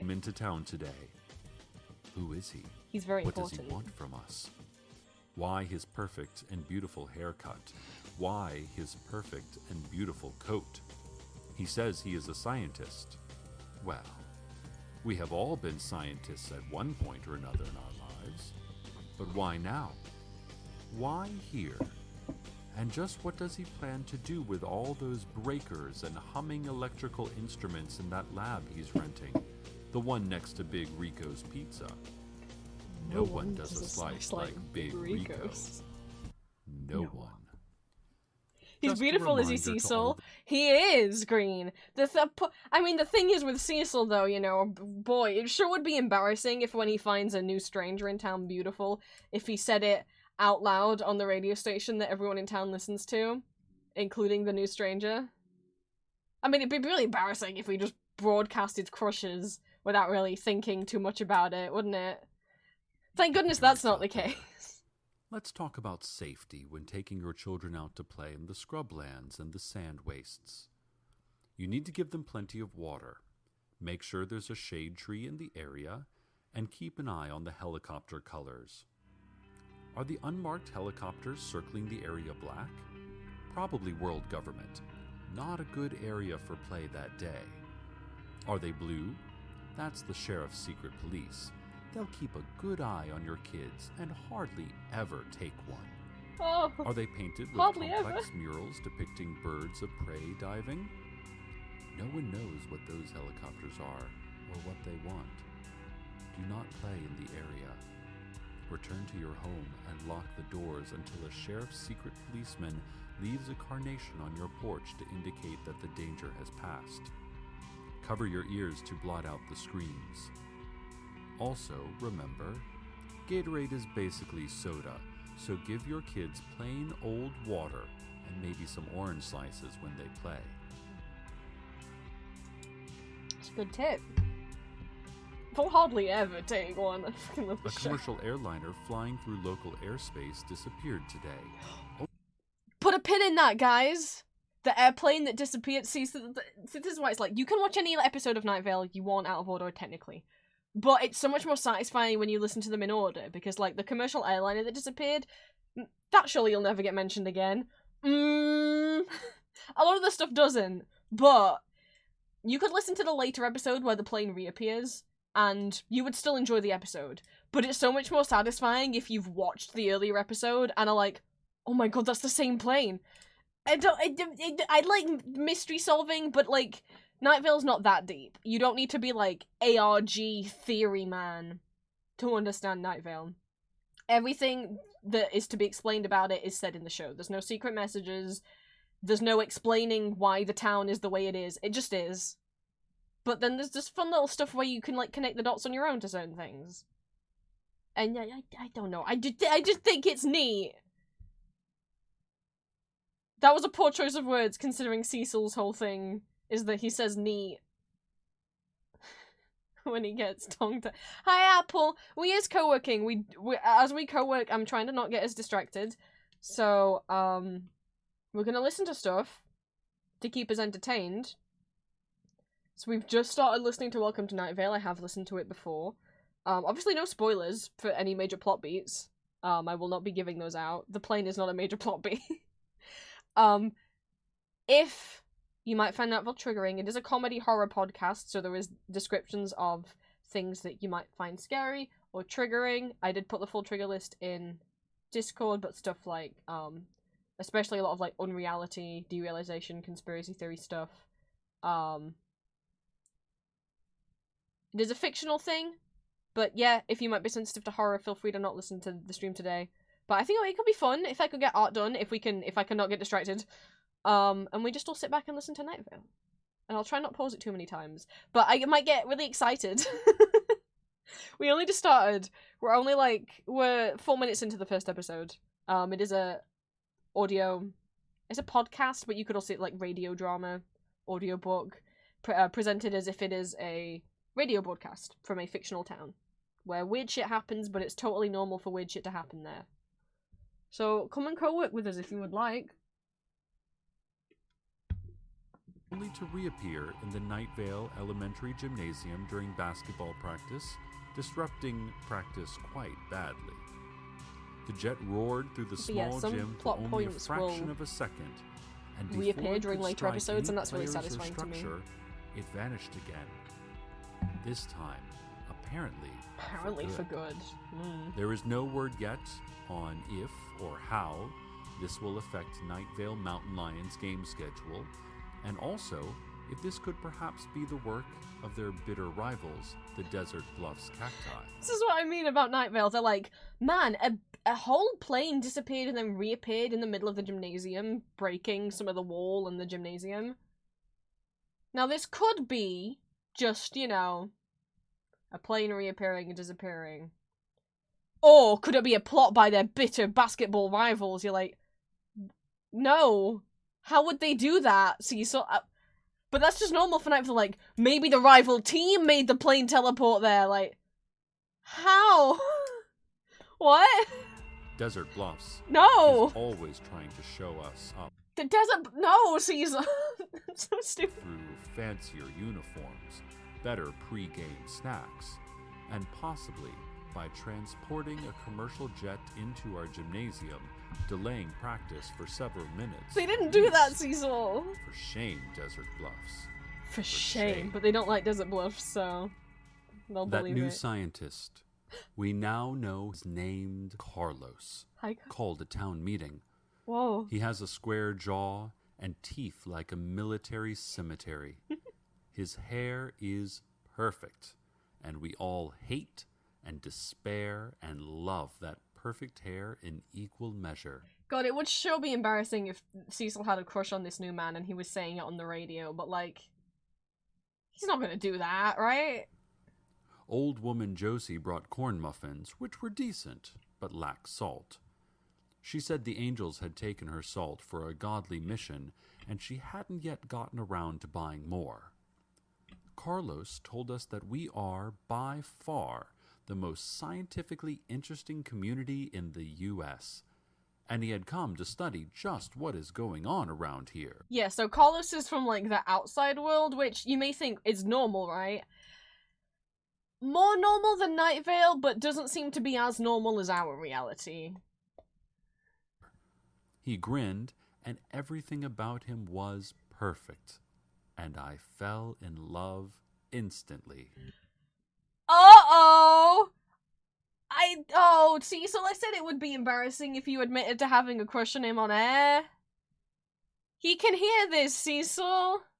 Oh, boy. Yeah, the main character's gay.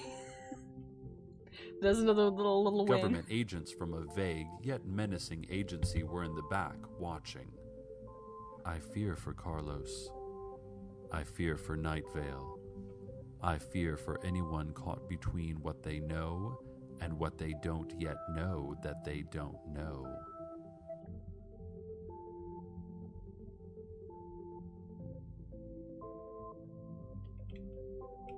Oh, I just caught it solidly.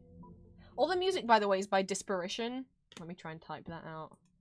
Oh, I can't remember how to spell. Let me just Google it. Let me try and Google it. All the background score is by Disparition. Disparition. He used to put all this stuff on SoundCloud. I don't know if it's still on there. Okay, here's his Bandcamp.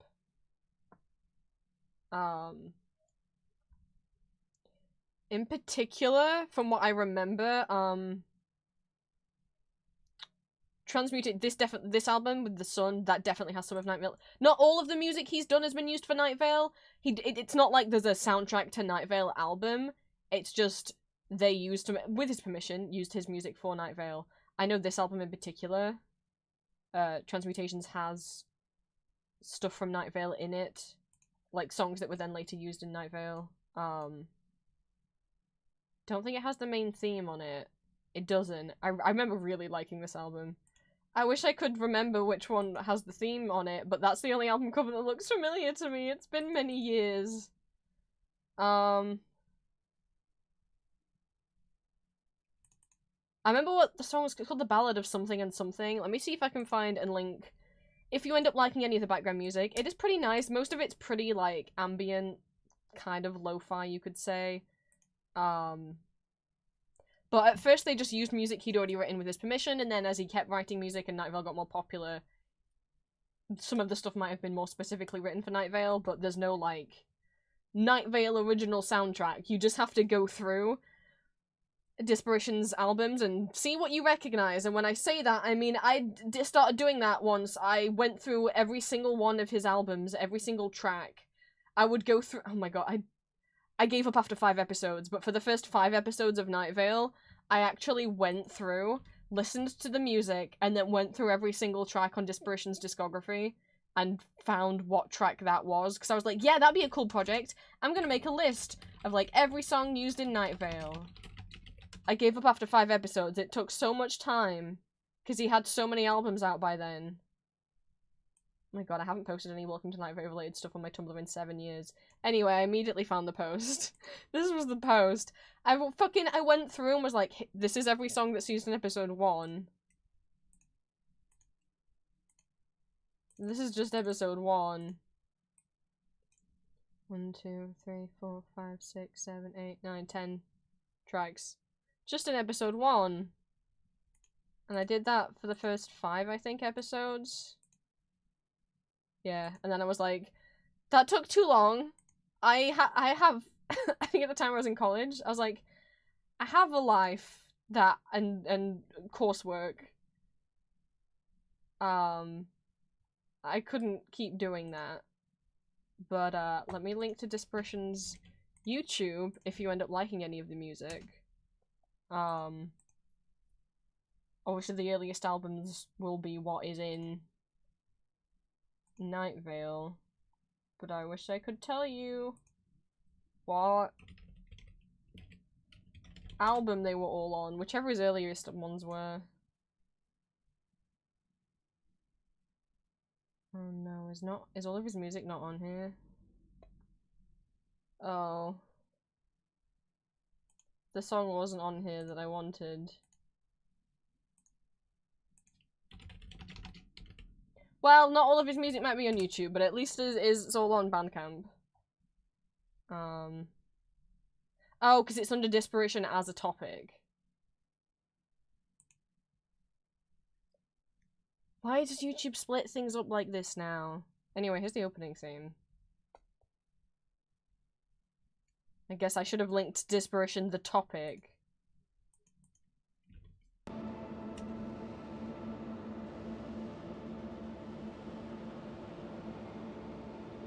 But this album, and the one with the sun on, has a lot of Night Vale music on it. Or music that was used in Night Vale, I should say.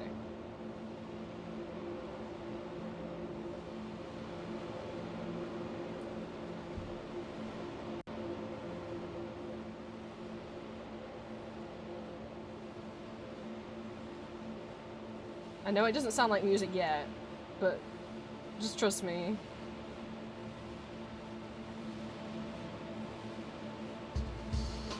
Here we go.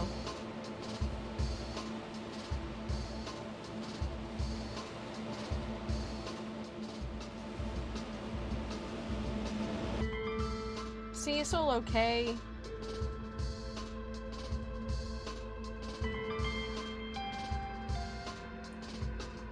Anyway, it's called The Ballad of Fielder and Mundit. I got distracted. Anyway, I just wanted to at least shout out, if I'm gonna play people's stuff, I at least want to credit them, We received a press release this morning. The Night Vale Business Association is proud to announce the opening of the brand new Night Vale Harbor and Waterfront Recreation Area. That's nice. I have been to these facilities myself recently on their invitation, and I can tell you that it is absolutely top of the line and beautiful. Sturdy docking areas made from eco-friendly post-consumer material. A boardwalk for pedestrians, and plenty of stands ready for local food vendors and merchants to turn into a bustling public marketplace. Nice. Now, there is some concern about the fact that, given we are in the middle of a desert, there is no actual water at the waterfront. Oh. And that is a definite drawback. That is I a agree. definite drawback. For instance, the boardwalk is currently overlooking sagebrush and rocks. The Business Association did not provide any specific remedies for this problem, but they assured me that the new harbor would be a big boost to Night Vale nonetheless. Maybe wait until a flash flood and head down there for the full waterfront experience. The local chapter of the NRA is selling bumper stickers as part of their fundraising week. They sent the station one to get some publicity, and we're here to serve the community, so I'm happy to let you all know about it. The stickers are made from good, sturdy vinyl, and they read, "Guns don't kill people. It's impossible to be killed by a gun. We are all invincible to bullets, and it's a miracle." Stand outside of your front door and shout NRA to order one.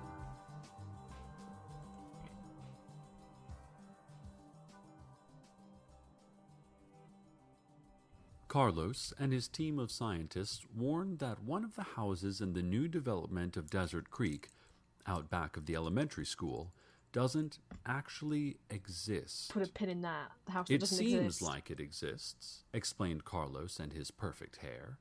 Like it's just right there when you look at it. And it's between two other identical houses, so it would make more sense for it to be there than not.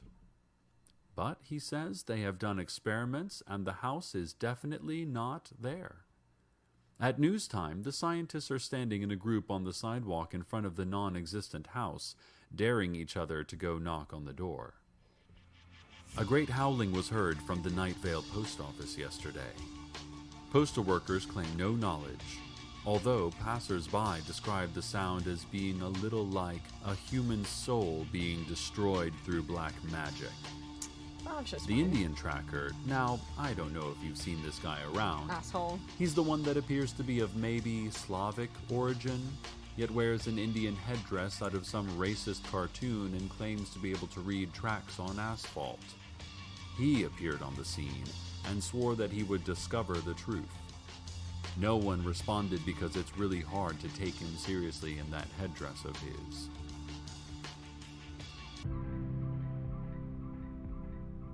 Lights. Seen in the sky above the Arby's. Oh, this is the first time we don't have Arby's here in the UK, so this was my first ever time knowing what Arby's is, and it really made it sound like a whole lot cooler and romantic than it is, because from everyone I've ever known who's had Arby's is like, ew, Arby's. Not. That and the Twitter account Nihilist Arby's. I don't know if anyone remembers Nihilist Arby's. It was a Twitter account that would just like tweet shit like, "We're all gonna die someday. Eat Arby's." Just sad nihilistic stuff, and then they'd end every tweet with like, "Eat Arby's." The glowing sign of Arby's. Something higher and beyond that. We know the difference. We've caught on to their game. We understand the lights above Arby's game. Invaders from another world. Ladies and gentlemen, the future is here, and it's about 100 feet above the Arby's.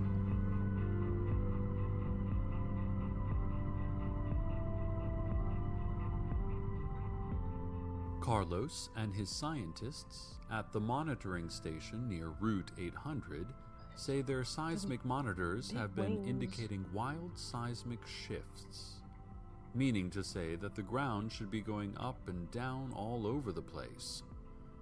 I don't know about you folks, but the ground has been as still as the crust of a tiny globe rocketing through an endless void could be. Carlos says that they've double-checked the monitors and they are in perfect working order. To put it plainly, there appears to be catastrophic earthquakes happening right here in Night Vale that absolutely no one can feel. Well, submit an insurance claim anyway. See what you can get, right? Goodbye. Traffic time, listeners. Now, police are issuing warnings about ghost cars out on the highways. Oh, no, those cars ghost only cars. visible in the distance, reaching unimaginable speeds, leaving destinations unknown for destinations more unknown. They would like to remind you that you should not set your speed by these apparitions, and doing so will not be considered following the flow of traffic. However, they do say that it's probably safe to match speed with the mysterious lights in the sky, as whatever entities or organizations responsible appear to be cautious and reasonable drivers. And now, the weather. Okay, like I said, I'm gonna have to mute the weather. Old church down. Well, I won't mute, I'll just skip. The weather is always a song. I will have to skip the weather, otherwise I could get in trouble because the music is copyrighted. Actually, the first episode isn't, because the first weather was just performed by the writers of Night Vale. But every later episode isn't. They opened up applications and anyone could submit. So I'll have to keep skipping the weather. Sorry, you can have the full experience yourself if you go. Welcome back, listeners. Hi, Cecil. The sun didn't set at the correct time today, Carlos and his team of scientists report. They are quite certain about it. They checked multiple clocks, and the sun definitely set 10 minutes later than it was supposed to. I asked them if they had any explanations, but they did not offer anything concrete. Mostly, they sat in a circle around a desk clock, staring at it, murmuring and cooing. Still, we must be grateful to have the sun at all. It's easy to forget in this hot desert climate, but things would actually be slightly harder for us without the sun. The next time the sun rises, whatever time that turns out to be, take a moment to feel grateful for all the warmth and light and even, yes, extreme heat that our desert community is gifted with. The City Council would like to remind you about the tiered heavens and the hierarchy of angels. The reminder is that you should not know anything about this. The structure of heaven and the angelic organizational chart are privileged information, known only to the City Council members on a need-to-know basis. Please, do not speak to or acknowledge any angels that you may come across while shopping at the Ralphs or at the Desert Flower Bowling Alley and Arcade Fun Complex. But what about the ones that are helping out Alderman Josie? They only tell lies and do not exist. But report all angel sightings to the City Council for treatment. Oh, but what about the ones that are helping out Alderman Josie? And now for a brief public service announcement. Alligators. Can they kill your children? Yeah? Yes. Along those lines, to get personal for a moment, I think the best way to die would be swallowed by a giant snake. Going feet first and whole into a slimy maw would give your life perfect symmetry. Oh, no, that wasn't a thing back in, 2014, but it sure is now. Cecil, no. Cecil, no, that's called Vor these days. Speaking of the Desert Flower Bowling Alley and Arcade Fun Complex, its owner, Teddy Williams, reports that he has found the entrance to a vast underground city in the pin retrieval area of Lane 5. Important stuff. Put a pin in the secret city that's been found behind the back of the pin retrieval area in Lane 5 of the Desert Valley Arcade Fun Complex thing. I forgot the whole name. He said he has not yet ventured into it, merely peered down at its strange spires and broad avenues. He also reports voices of a distant crowd in the depths of that subterranean metropolis. People living down there. Apparently, the entrance was discovered when a bowling ball accidentally rolled into it, clattering down to the city below with sounds that echoed for miles across the impossibly huge cavern.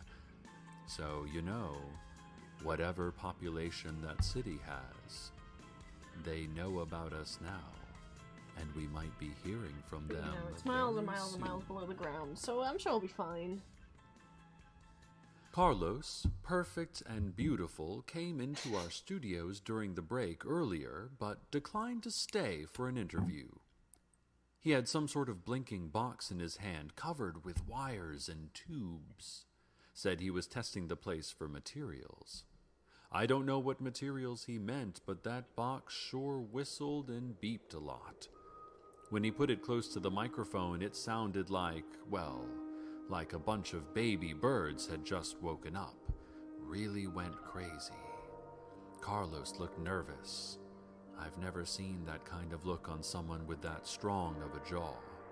Cecil. He left in a hurry. Chill for 2 seconds. Told us to evacuate the building. But then, who would be here to talk sweetly to all of you out there? Aww. settling in to be another clear night and pretty evening here in Night Vale. I hope all of you out there have someone to sleep through it with, or at least good memories of when you did. Shut up, Cecil. Good night, listeners. Julia's not here yet. Good night. Don't make me sad. We did it, chat. We got through episode 1. What do you think? Welcome to Night Vale is a production of Commonplace Books. It is written by Joseph Fink and Jeffrey Craner, and produced by Joseph Fink. The voice of Night Vale is Cecil Baldwin.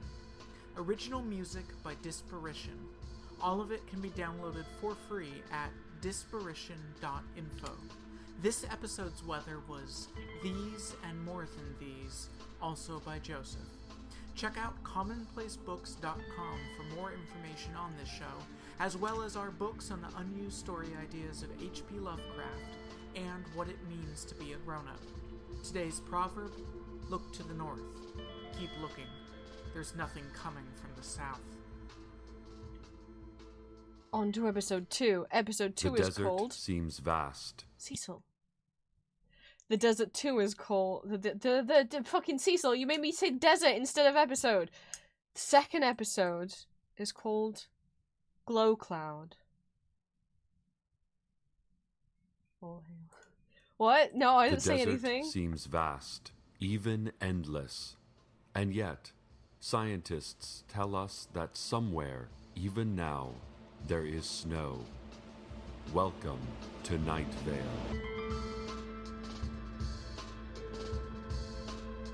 I'm gonna change the position of this wing and... I should.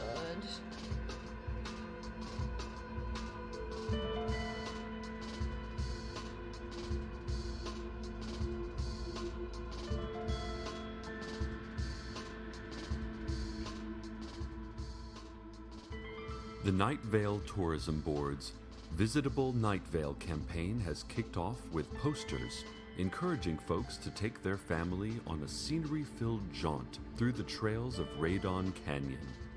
Their slogan, "The view is literally breathtaking." Literally. Posters will be placed That's at not police good. stations and frozen yogurt shops in nearby towns, along with promotional giveaways of plastic sheeting and rebreathers. Ah. And now, the news. Have any of our listeners seen the glowing cloud that has been moving in from the west? Huh. Well, John Peters, you know, The farmer.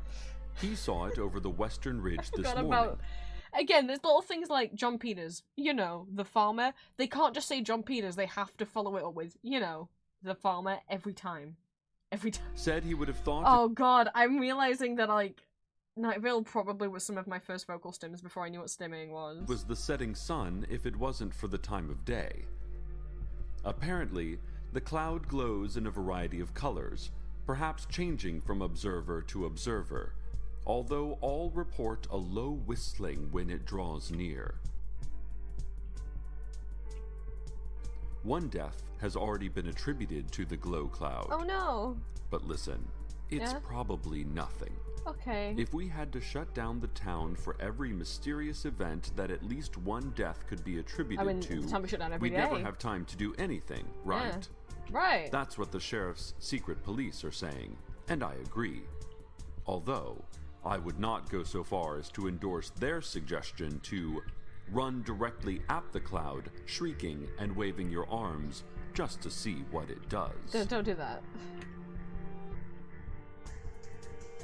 The Apache Tracker, Asshole. and I remind you that this is that white guy who wears the huge and cartoonishly inaccurate Indian headdress, has announced that he has found some disturbing evidence concerning the recent incident at the Night Vale Post Office, which has been sealed by the city council since the great screaming that was heard from it a few weeks ago.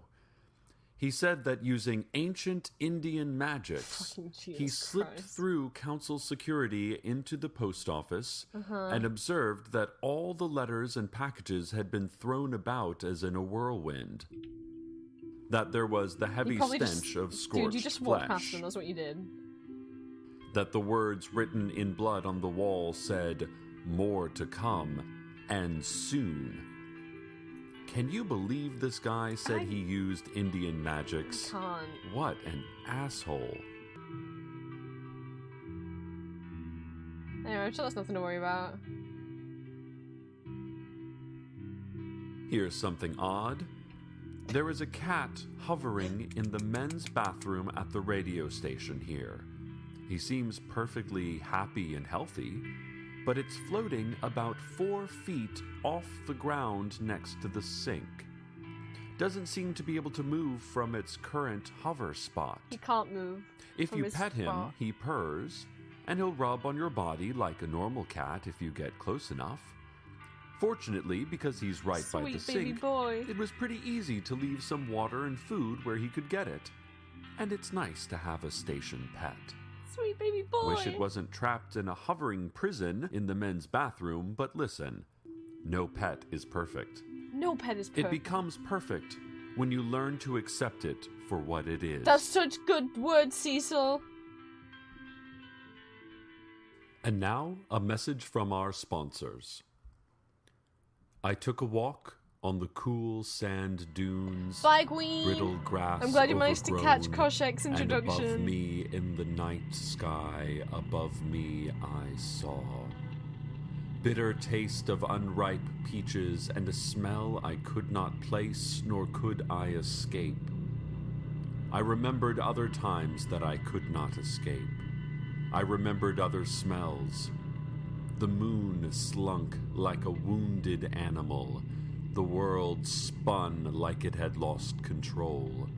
Concentrate only on breathing and let go of ideas you had about nutrition and alarm clocks. I took a walk on the cool sand dunes, brittle grass overgrown, and above me, in the night sky above me, I saw. This message was brought to you by Coca-Cola. Oh, The City Council, I love that in ad reads. cooperation with government agents it from wasn't a really, vague by the way. They aren't actually sponsored by Coca-Cola.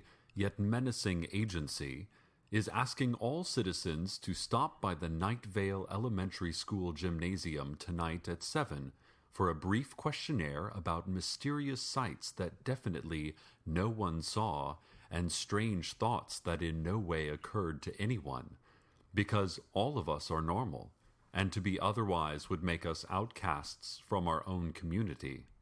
Remember, if you see something, say nothing, and drink to forget. That's not good advice. The Boy Scouts of Night Vale have announced some slight changes to their hierarchy, which will now be the following: Turtle Cub Scout, Boy Scout, Eagle Scout, Blood Pact Scout, Weird Scout, Dreadnought Scout, Dark Scout, Fear Scout, and finally, Eternal Scout. As always, sign up is automatic and random, so please keep an eye out for the scarlet envelope that will let you know your son has been chosen for the process. This is probably nothing, listeners, but John Peters, you know, the farmer. Uh-huh. he reports that the glow cloud is directly over Old Town Night Vale and appears to be raining small creatures upon the earth. Oh, like Armadillos, little raining cats and dogs? lizards, Oh. a few crows, never that mind. kind of thing.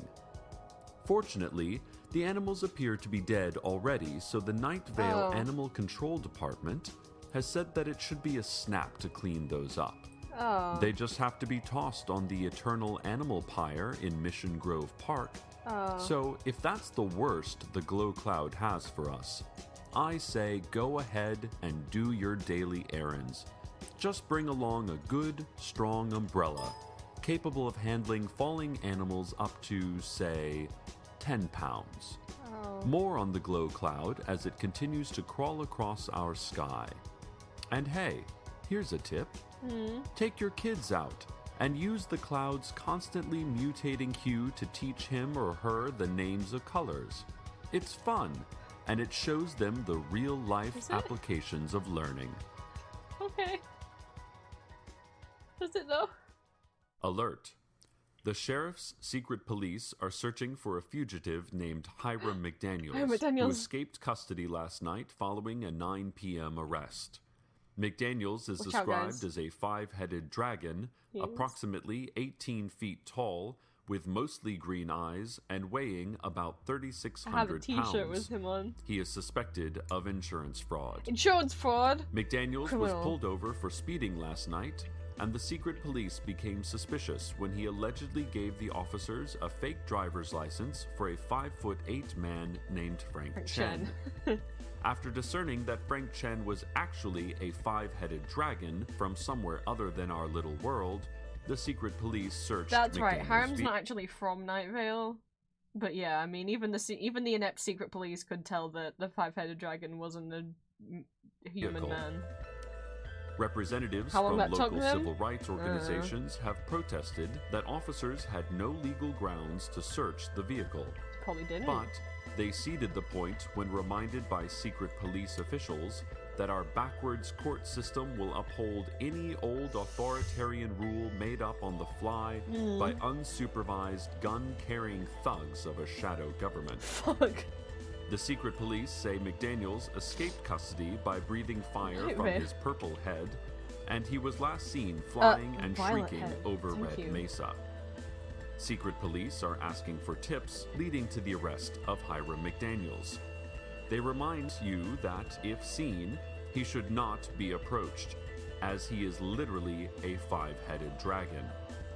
Contact the sheriff's secret police if you have any information.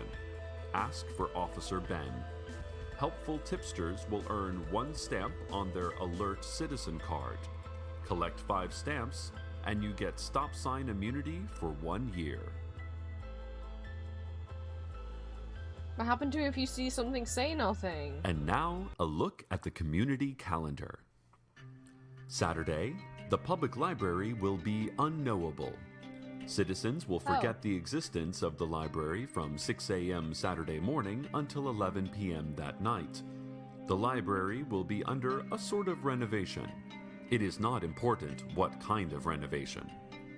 Sunday is Dot Day. Remember, red dots on what you love, blue dots on what you don't. Mixing those up can cause permanent consequences. Monday, Louis Blasco is offering bluegrass lessons in the back of Louis's music shop.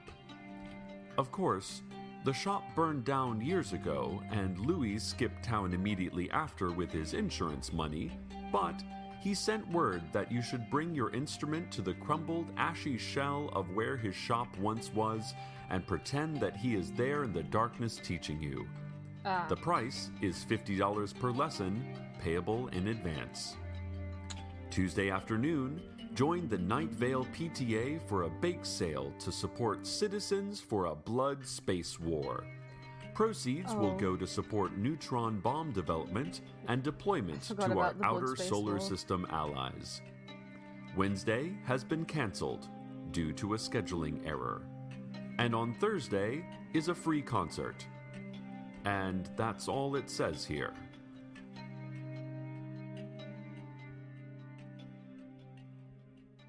New call in from John Peters, you know, the farmer. Seems the glow cloud has doubled in size, enveloping all of Night Vale in its weird light and humming song. Little League administration has announced that they will be going ahead with the game, although there will be an awning built over the field due to the increase in size of the animal corpses being dropped. I've had multiple reports that a lion, like the kind you would see on the sun-baked plains of Africa, or a pea-stained enclosure at a local zoo, fell on top of the white sand ice cream shop. The shop is offering a free dipped cone to anyone who can figure out how to get the thing off. The sheriff's secret police have apparently taken to shouting questions at the glow cloud, trying to ascertain what exactly it wants. So far, the glow cloud has not answered. The glow cloud does not need to converse with us. Oh. It does not feel as we tiny humans feel. Cecil, you good? It has no need for thoughts or feelings of love. the glow cloud simply is. So, All hail the mighty glow cloud. All hail. And now, slaves of the cloud, the weather. God, what the weather already? It's waiting for the Golden, it's the bus song!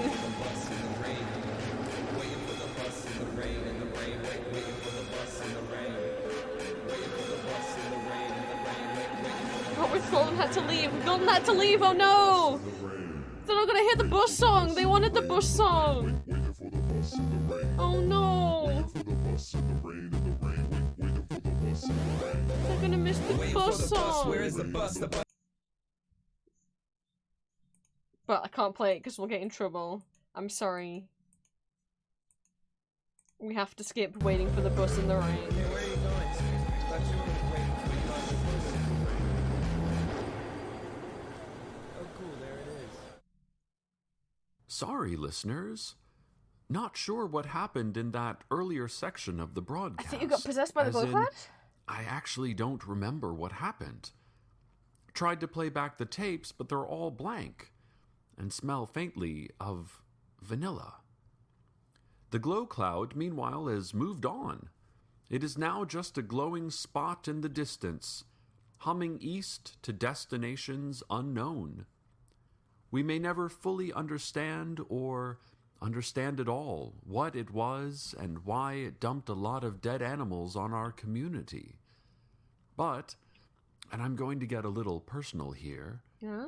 that's the essence of life, Is it? isn't it? What, wondering why people are dumping dead Sometimes you animals? go through things that seem huge at the time, like a mysterious glowing cloud devouring your entire community. While they're happening, they feel like the only thing that matters, and you can hardly imagine that there's a world out there that might have anything else going on. It felt pretty... And then the glow cloud moves on, and you move on, and the event is behind you. I mean, I guess that's a nice lesson. And you may to the song. find, as time passes, that you remember it less and less. Or absolutely not at all, in my case. And you are left with nothing but a powerful wonder at the fleeting nature of even the most important things in life, and the faint but pretty smell of vanilla. I guess so, Dear Cecil. listeners, here is a list of things. Emotions you don't understand upon viewing a sunset. Lost pets, found. Lost pets, unfound. A secret lost pet city on the moon. What? Trees that see. Restaurants that hear. We're at the end A of episode void 2. that thinks. Gosh. A I feel like face I've somehow been half getting seen distracted just even though I was before really trying falling not asleep. to. Trembling hands reaching for desperately needed items. Sandwiches. Silence when there should be noise. Noise when there should be silence. Nothing when you want something. Something when you thought there was nothing. Clear plastic binder sheets. Scented dryer sheets. Rain coming down in sheets. Night. Rest. Sleep. End. Good night, listeners. Right, Cecil? Good night. Welcome to Night Vale's production of Commonplace Books. It is written by Joseph Fink and Jeffrey Craner and produced by Joseph Fink. The voice of Night Vale is Cecil Baldwin. Original music by Disparition. All of it can be downloaded for free at disparition.info. This episode's weather was The Bus is Late by Satellite High. Find out more at satellite-high.com. Check out commonplacebooks.com for more information on this show, as well as our books on the unused story ideas of H.P. Lovecraft and what it means to be a grown-up. Today's proverb: men are from Mars, women are from Venus, Earth is a hallucination, podcasts are dreams. On to episode 3. The Arctic his is voice lit by is the very midnight pretty, sun. right? Sorry, I need to learn to not talk over, and I'll just talk when the... The Arctic is lit by the midnight sun. The surface of the moon is lit by the face of the earth. Our little town is lit, too, by lights just above that we cannot explain. Welcome to Night Vale. Cecil's voice is gorgeous. So, a lot of the people that worked on Night Vale in the early days, including Cecil and the writers, were part of like an improv comedy group. And they just, when they were having the idea, they were like, hey, you know our friend Cecil? He's got a perfect voice. Which is true. This is episode 3. It is called Station Management. Hi, Alex. Welcome in. We're trying to chill and co-work today because I only had one Etsy order. I only had 2 stickers to do, so we finished making the Etsy orders real quick. So now I'm working on drawing Castlevania stickers, and while we do that, because, as you may know, I get very distracted when I try and do digital art on stream, so to keep me from getting too distracted, we're listening to Welcome to Night Vale in the background. It is a fictional podcast set in a fictional town where all of the supernatural, weird conspiracy theory things exist and are just normal in that town. It is a comedy horror story, so if any mentions of like derealization on reality, like blood, death, the horror stuff in general, is not comfortable for you, it's absolutely okay to dip. I've listened to Night Vale like twice all the way through, but I haven't caught up in a few years. They're in their 11th year now. What the hell? 2 episodes every month for 11 years. That's wild. We're currently just starting episode 3. No, even though I know what happens plot-wise, at least somewhat, I'm like 100 episodes behind. I got up to like 100, like, I've listened to it up to episode 118, and that's where I'm up to. And then I didn't listen to it for the last few years, but we're listening to it from the beginning to introduce chat to it, and so that there's something hopefully entertaining on in the background while I shut the fuck up and concentrate on drawing, because if I instead chat too much, I won't get any drawing done. So we're just chilling, having a bad pain flare-up day. We're trying to get through it. The Night Vale Daily Journal has announced that they will be cutting back their publication schedule to Monday through Thursday only, due to the economic downturn and a massive decline in the literate population. The Thursday Daily Journal will now be called the Weekend Edition, and on Sundays, newspaper kiosks, usually filled with important newsprint, will be filled with 2% milk. Oh. When asked why milk, the journal's publishing editor, Leanne Hart, said, Oh fuck, I forgot. I was like, this isn't Leanne, is it already? We'll be seeing a lot of Leanne. All I have saved at the moment, other than the live shows I bought years ago, is the whole first season, which is episodes 1 through 25. There's 26 episodes, but it's fine. And, episode 62, which is from, like, year 2 or 3, which is called Hatchets, which Leanne is the star of. This lady. Oh boy. "It is important that we maintain an unbiased approach to news reporting." She is something. She's... The Night Vale Business Association is proud to announce the new Night Vale Stadium, next to the Night Vale Harbor and Waterfront Recreation Area. Ah, the area that doesn't have The water. stadium will be able to seat 50,000, but will be closed all nights of the year except November 10th for the annual Parade of the Mysterious Hooded Figures, in which all of our favorite ominous hooded figures, the one that lurks under the slide in the Night Vale Elementary Playground, the ones that meet regularly in the dog park, and the one that will occasionally openly steal babies, and for reason no one can understand, we all stand by and let him do it. All of them will be parading proudly sorry, through what was that Night last one Vale again? Stadium. Cecil? I tell you, with these new facilities, it promises to be quite a spectacle. I think one of those guys was not like And the then others. It promises to be a vast, dark, and echoey space for the other meaningless 364 Did you days say of so the this year. was babies?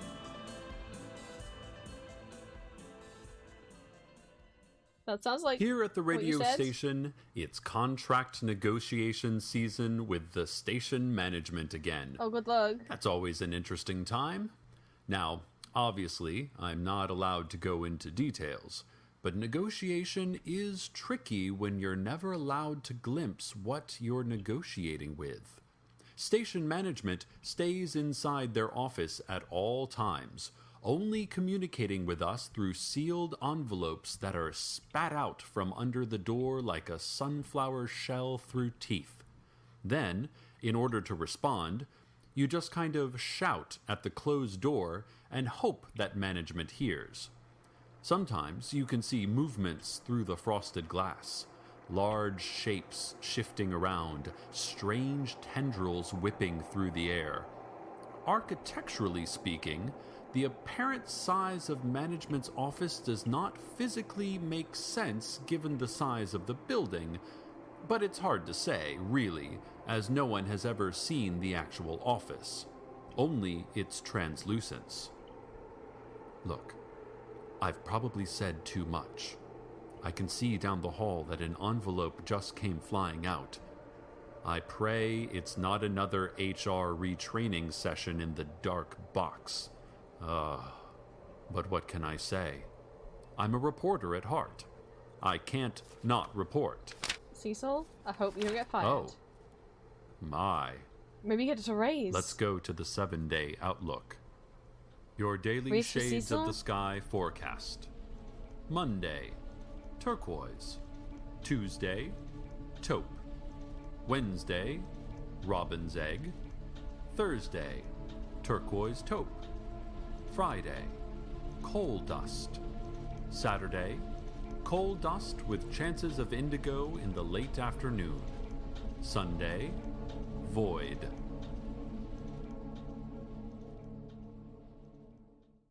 The City Council has asked me to remind everyone about the new drive to clean up litter. Night Vale is our home, and who wants to leave trash all over their home? Put it in the garbage. Hi, Cryptid. I was talking about you earlier, in that, I blamed you for money that I spent yesterday because I might have bought all of the fabric necessary to make a Hypnos cosplay. But yeah, Cecil's here. You know, I have a bad habit of not getting work done when I try and draw on stream, and we only had like 2 stickers to go out for this week's worth of Etsy orders because we only had 1 order, which I'm just gonna gloss over. So I didn't want to just do like a 1-minute long stream, so I was like, what can we do to pass the time? Whenever I play music, I get like understimulated. So I thought, why don't Shy had the genius idea of like streaming like an audiobook, and I was like, that's so smart. What could I do that's like similar that could entertain the masses? And I decided we're gonna listen to Night Vale. No, don't give out plot spoilers because this is most people's first time listening to Night Vale. I've listened to it twice, not all the way through. I got up to like episode 118, and then I stopped because there was the Hegemony episodes, and I really didn't like the Hegemony episodes, and I was worried they were changing their format forever. I get like people were like, we're bored of the format. I wasn't. I like when something has a consistent format. It was comforting. But I was meant to get back into it, but I was at university at the time, and I was just like, I kept forgetting whenever there would be a new episode, and then I just forgot about it. And now I'm like 100 episodes behind. But one day maybe we'll be caught up. So yeah, we're currently on episode 3. We're just going through Night Vale from the beginning. As I work on Castlevania stickers, I've got 1 more sketch to do, and then it'll be on to line art. No, my pillow! My Night Vale pillow! Ow! It fell on the floor. I'm using it as a headrest today. Sometimes I haven't used it in a while, but I was like, in the spirit of today. It's not technically a pillow. It's they released it like 10 years ago. It's like a plush in the shape of the eyeball. Oh, I bent my nail backwards when I tried to pick it up. But it works as a pillow. So we're just chilling. We're listening to a little Cecil Gershwin Palmer.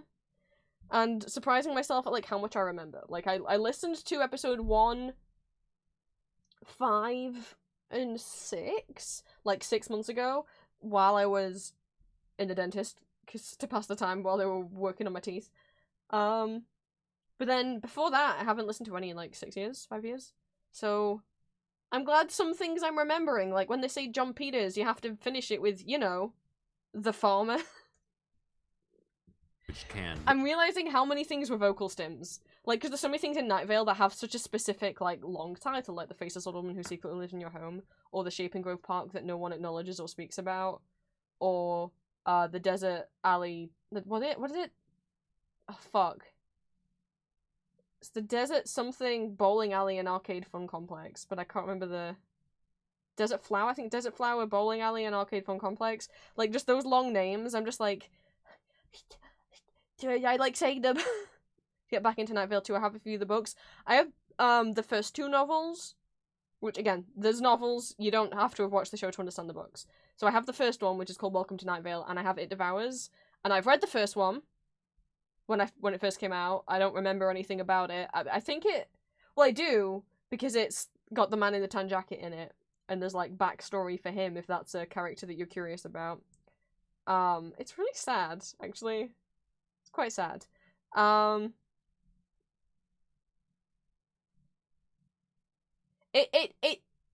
It's written like a novel, but there are a couple chapters that are specifically also from Cecil's perspective. But the whole thing doesn't actually follow Cecil. I think it follows Diane, doesn't it? It follows a different character, and then a couple chapters we hear Cecil's radio show at certain points, but it's not following Cecil. It's not about Cecil. It's about different residents of Night Vale. And then I own It Devours, but I've never read it. I've probably been on that like 7 years, and I just didn't. One day I will, okay? Listeners, I've got stuff going on. And if you see any trash around, pick it up and throw it away. Do your part. Yeah. Unless the trash is marked with a small red flag. The council has asked me to remind you that any litter marked with a red flag is not to be picked up or approached. Remember the slogan, no flag goes in the bag. Red flag, run. Listeners, we are currently fielding numerous reports that books have stopped working. Oh no! It seems that all over Night Vale, books How are we gonna have read It simply Devours? ceased functioning. Fuck! The scientists are studying one of the broken books to see if they can understand just what is going on here. The exact problem is currently unclear, but some of the words being used include sparks, meat smell, biting, and lethal gas. Oh. For your own safety, please do not attempt to open a book until we have more information on the nature and cause of these problems. The City Council has released only a brief statement indicating that their stance on books has not changed, and that, as always, they believe that books are dangerous and inadvisable, and should not be kept in private homes. You should. Educate Another warning yourself. for Night Vale residents. Sources say that the used and discount sporting goods store on Flint Drive is a front for the world government. This is based on extensive study of the location, and also because it has a black helicopter pad on which black helicopters regularly depart and land. That's pretty good evidence. Fairly unusual for a used and discount sporting goods store. We sent our intern, Chad, to try. Oh my god, the first intern! Oh guys, there's so many of them. The Night Vale radio station interns are the red shirts of Night Vale, if you know what that means. If you don't, I'm sure Chad will be fine. Try buying a tennis racket, and have not heard back from him for several weeks. Oh, maybe not. This brings me to a related point. To the parents of Chad, the intern, Fuck, that was quick. we regret to inform you that your son was lost in the line of community radio duty, and that he will be missed and never forgotten. May you all feel blessed to have the family that you have. And if you're looking for sporting goods, check out Play Ball right over by our own Night Vale community radio station. Play Ball is only a front for the Sheriff's Secret Police, and so can be completely trusted.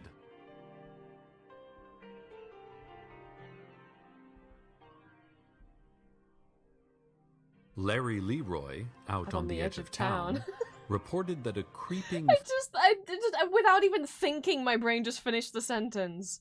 So what Night Vale fear does to came me. into Night Vale I mean, I today. listened to it for what, 4 or 5 years of my life. Like, I started listening to it when I was in high school, and then I kept listening to it through college, and then when I dropped, I was in university, so it saw me through like 3 different schools. He felt it first as a mild apprehension, then a growing worry, and finally a mortal panic. It passed from him to the employees at the car lot, who crouched behind their cars and cast fearful eyes at the empty sky. It did not affect old woman Josie, presumably because of her angelic protection, but it went from there to the rest of the town until we all were shivering in anticipation for a terrible thing we could not yet see. I myself was frozen, sure that any movement would lead to death, that any word would be my last. Of course, that also could have been the contract negotiations with station management and the hideous envelope I just received. Also, I'm battling Lyme disease. Oh, Cecil. Meanwhile, the creeping fear passed, first leaving Larry Leroy out on the edge of town, and then the car lot, where they went back to offering gently used cars at affordable prices, and finally the rest of us, who could go back to living with the knowledge that, at any given moment, we will either live or die, and it's no use guessing which. It is not currently known where the creeping fear will go next. Hopefully, to Desert Bluffs. It would serve them right. Cecil. 2 hawk-eyed listeners sent in reports that Carlos, our curious scientific the visitor, one you're in love with? was seen getting his beautiful, beautiful haircut. Oh, that's right! Oh, no! Oh, if only Green was still here. Guys, I'm so sorry. Carlos has cut his beautiful hair. It's a great tragedy in Night Vale today. He was having his gorgeous hair shorn. Cut short. So very short from his perfectly shaped, brilliant head. Listeners, I am not one to gossip even if it is a local celebrity, but please explain to me why Carlos would strip away, decimate any part of his thick black hair, not to ignore the dignified, if premature, touch of gray in the temples. What treacherous barber should agree to such depravity? We can all agree that a touch of gray in the temples is hot. I mean, if that's what Carlos wanted, Cecil. Who takes mere money or even soulless joy in depriving our small community of such a simple but important act as luridly admiring Carlos's stunning coif? Cecil, you might be the only one who does that. Reports from 2 intrepid sources are that it was Telly the barber. Telly, who likes sports and has posters of combs. Telly the barber seems to be the one who betrayed our community. Telly the barber. It is Telly the barber at the corner of Southwest 5th Street Cecil, and Old Musk no, Road. Don't read his address out. Don't send hate his way. With the red and white spinning pole and the sign that says Telly's. Telly is about 5'9" Cecil, with a small mustache. No, stop and describing a thick him. Belly. He talks with an accent and sneers. Telly the barber cut Carlos's beautiful hair, according to reports. Telly. Cecil. Now, while I gather myself, let's have a look at traffic. Oh, wow. Well, that looks pretty good. Yep. Yes. Okay, not too bad there either, I see. Oh, that gentleman needs to slow it down. It is not a race, my friend. Not a literal one, anyway. That has been traffic. And now for an editorial. I don't ask favors much, dear listeners, that you know, but I'm asking all of you now to conduct a letter-writing campaign to station management, which was not pleased with my discussion of their physical attributes and behavior, Oh. and is now threatening to shut down my show, No! or possibly my life, No! for good. Their wording was Then they'd be kind of no more ambiguous. Night Obviously, we Cecil will is not the be able heart to of deliver Night the Vale. letters directly to the management, per se, as no one has ever opened their door, but we can shout the content of the letters outside their office, and we presume, given an anatomy that includes ears, they will be able to hear what you have to say. So if you like this show, and you want to hear more of it, I like the show. then we need to hear from you. I like you. Make your voice heard to whatever it That was an is that Adventure lies Time in wait reference. behind that darkened office door.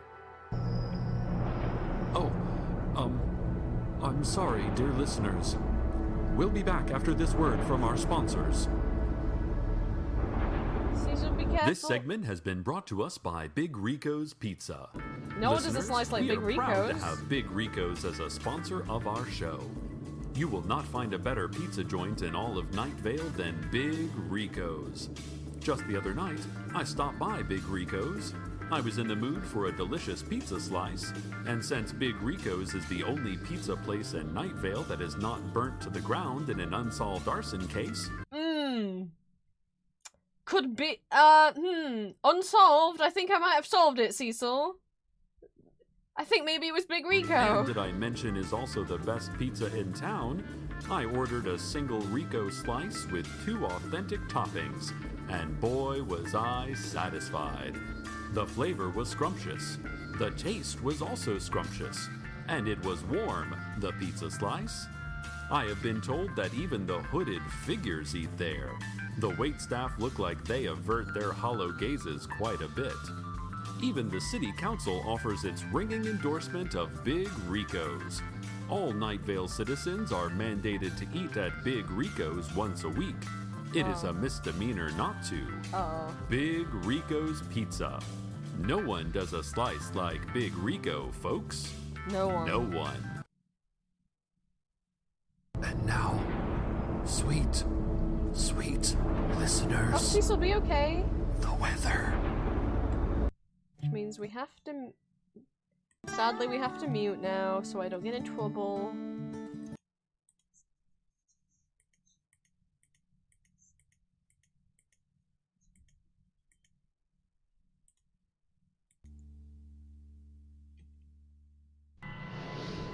Hello, radio audience. Hi, Cecil. I come to you live from under my desk, Uh-huh. where I dragged my microphone and am currently hiding in the fetal position. Oh. Oh no. Did you write letters? Yeah! You should not do this anymore. Oh.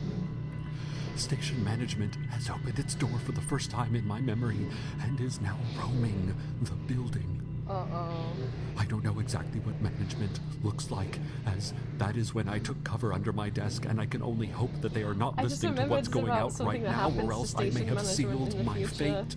Aw. I can hear only a kind of clicking footstep I think and a faint hissing station sound, management like ends up releasing steam. marrying someone? Or An dating intern someone? went I to see forgot who it what is. management wanted and has not returned. Or a group of people, I suppose. If you are related Station to Jerry management Hartman, is- afternoon board operator at Night Vale Community Radio, I'm sorry to inform you that Oh. he is probably dead, or at least corporeally absorbed into management permanently.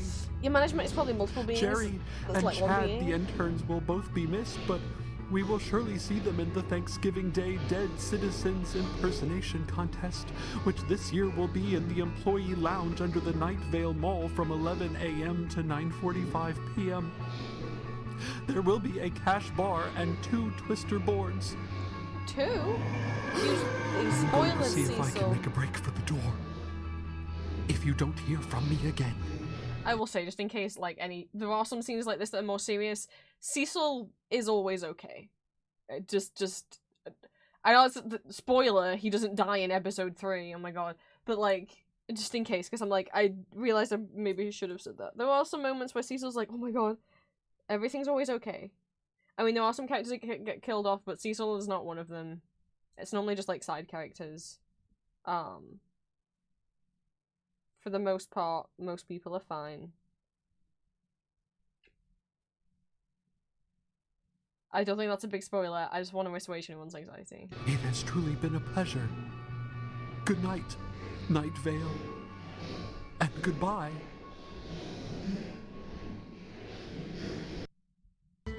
Welcome to Night Vale is a production of Commonplace Books. He's fine. It is written by Joseph Fink and Jeffrey Craner and produced by Joseph Fink.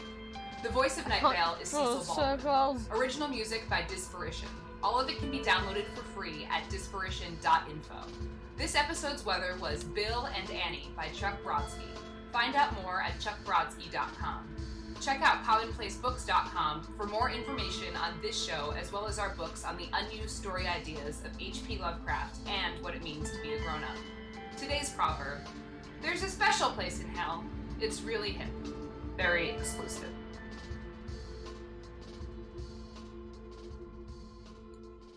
Episode 4. The sun has grown so very, very old. How long cold, fading death? How long? Welcome to Night Vale. This episode is called PTA Meeting. See, Cecil's fine. He's okay.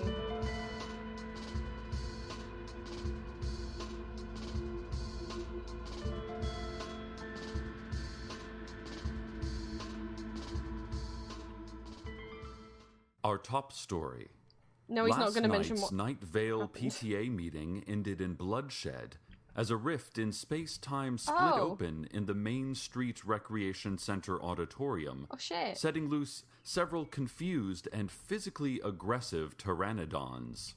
The glowing Dinosaurs? portal remained Green's left! open and No! shrieked incessantly. But that's the second time we've had a random portal show up, because remember that one showed up in episode 1 with the airplane.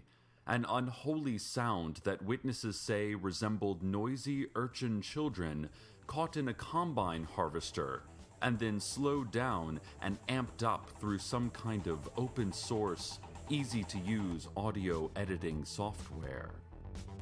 The pteranodons mostly attacked women with glasses.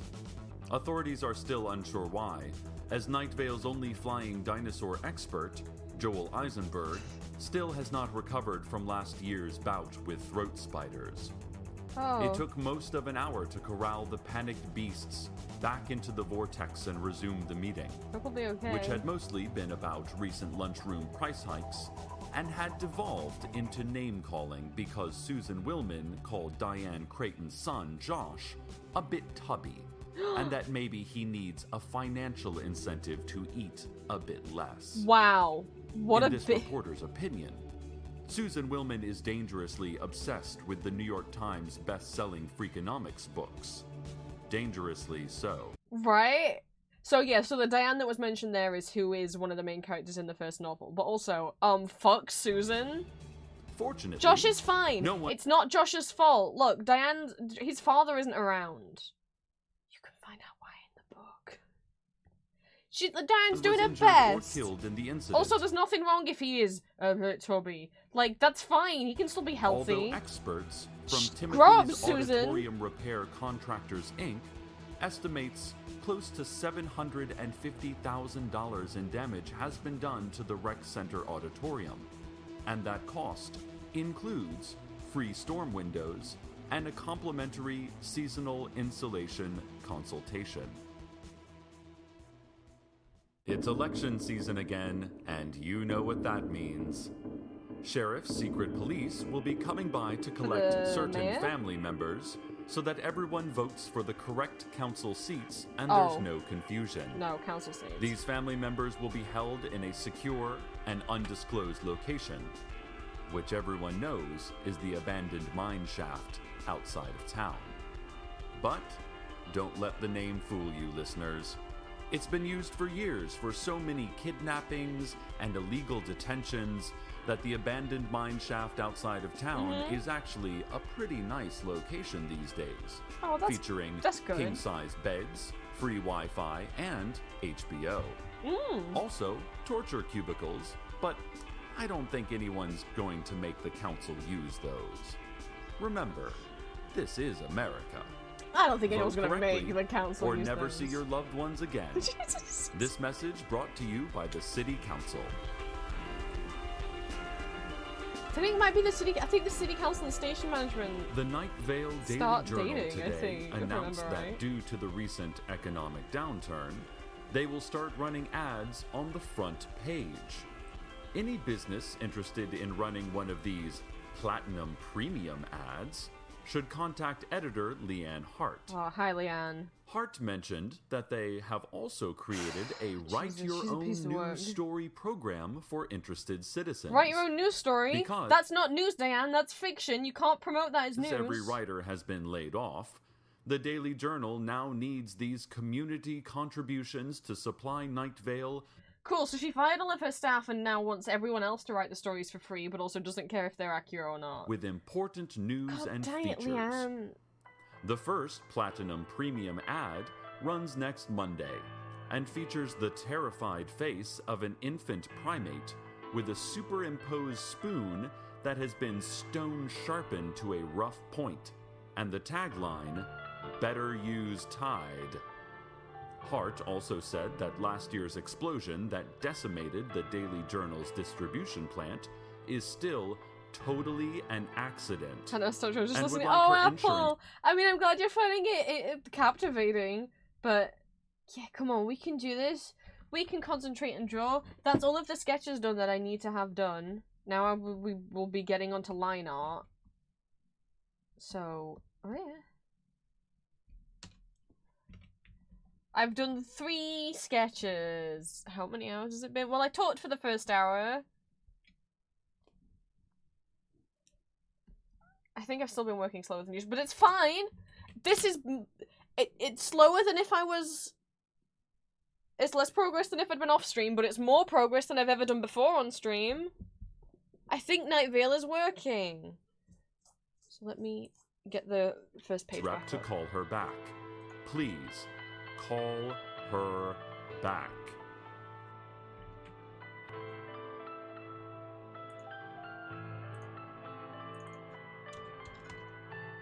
This just came across the wire. The secret police have issued a new statement shedding more light onto last night's PTA meeting incident. The noisy portal and subsequent dinosaur attack that brutally interrupted discussion of swing set repairs on the elementary school playground stayed open long after Recreation Center employees thought they had rounded up all of the ancestral avian beasts. And Pteranodons. authorities warn there is still Oh, there's a at pteranodon least on the loose? one more pteranodon on the loose. Oh shit! Citizens should cover themselves with a low SPF sunscreen and hide in a tiled bathroom.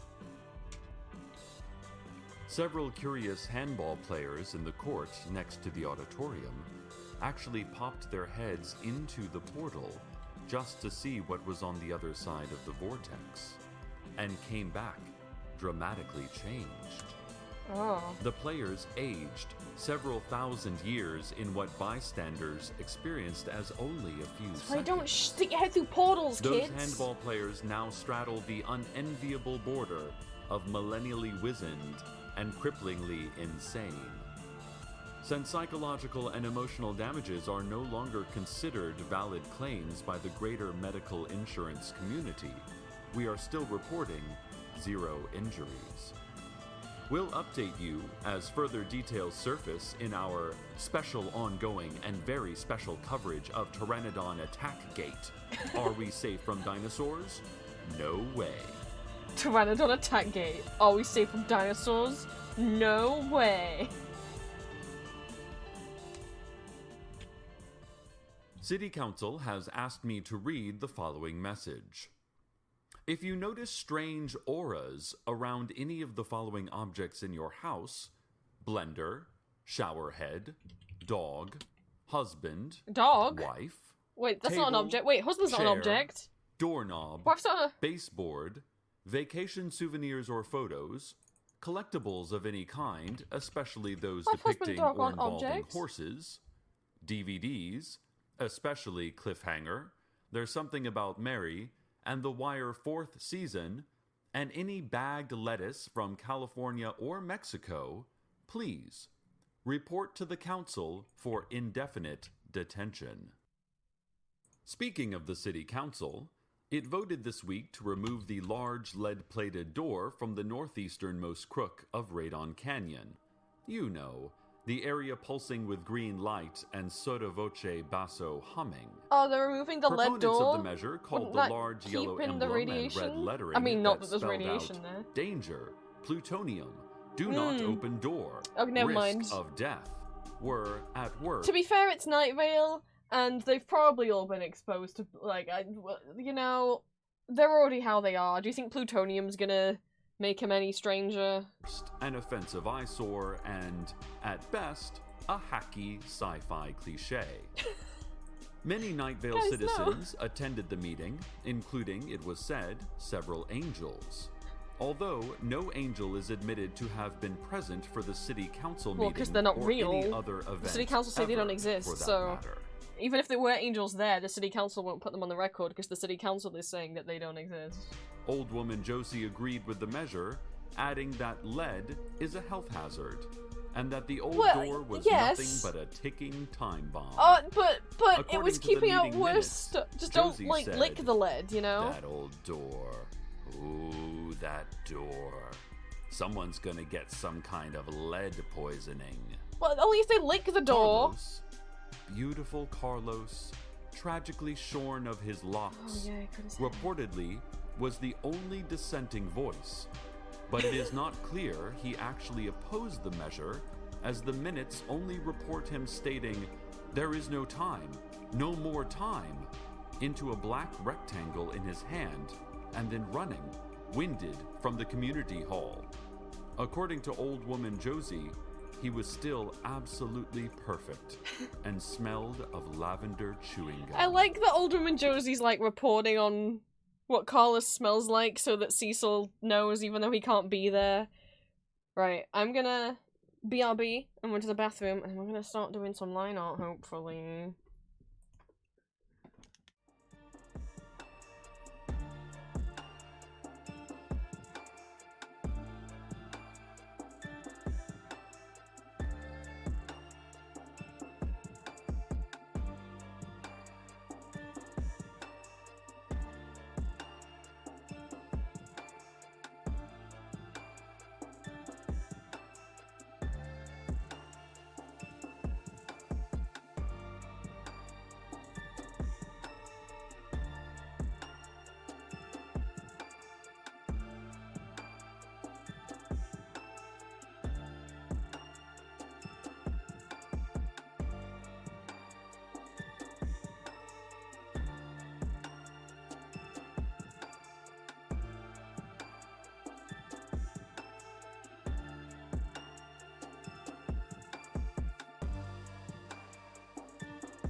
I'm back. I went and got more water and had a little snack. I was just like hungry all of a sudden for some reason. Get comfy once more. Okay, Cecil. I forgot where we were. Oh, Carlos. He smelled like lavender chewing gum or something. More breaking news on the Pteranodons. We humbly offer the following retractions from our previous reports. Secret police are now reporting that the offending beasts were not pteranodons after all, but pterodactyls. Also, pteranodons aren't even dinosaurs as this station previously stated, just winged reptiles that lived about 70 million years after pterodactyls.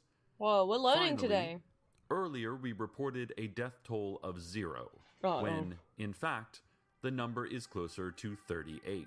Cecil? We regret these errors. That's quite a big error. It's almost football season, and the Night Vale Scorpions are gearing up for a defense of their high school division title. But really, as long as we beat Desert Bluffs, fans and hooded figures alike will feel just fine. Coach Nazar Al-Mujahid told reporters he's particularly excited for the progress junior quarterback Michael Sandero made during the offseason. Oh, I remember after Michael. that sentient lightning bolt struck him and gave him the strength of 2 Jeeps and the intelligence of a heavily concussed Rene Descartes. But if Night Vale is going to beat their bitter rivals this year and stave off the government-administered pestilence that follows a losing season record, Oh my god. Sandero will have to improve his accuracy. Last year, I'll probably do well. Sandero only completed Why isn't 2 it out letting of me save? What the 130 hell? pass attempts. Most notably because he was in advanced stages of cerebral palsy, and because his throwing hand had been removed due to several overdue library books. Oh, God. Oh, the Apparently, librarians are no joke. The in that film. off-season lightning strike had healed Sandero of his terminal ailments and court-ordered amputations. Great, and good he's handbag. ready to take on Desert Bluffs, which is probably the worst team ever. God, they're dreadful.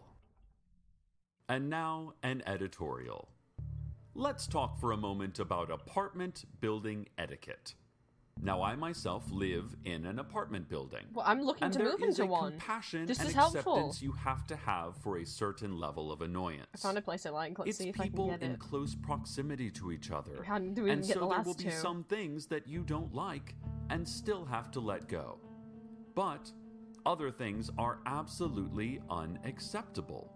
For instance, a certain level of strange radiating light or heat on shared walls is expected. But any oozings or visible membranes are rude and thoughtless to all of your neighbors. Gibbering, howling, and chants in long dead languages are the kind of thing that is fine at 1 p.m., but absolutely not fine at 1 a.m. We are all in this together.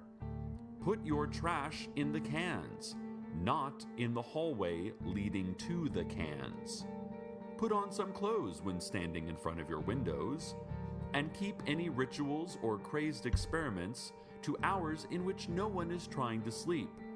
It doesn't have to be hard. This is helpful. I'm learning.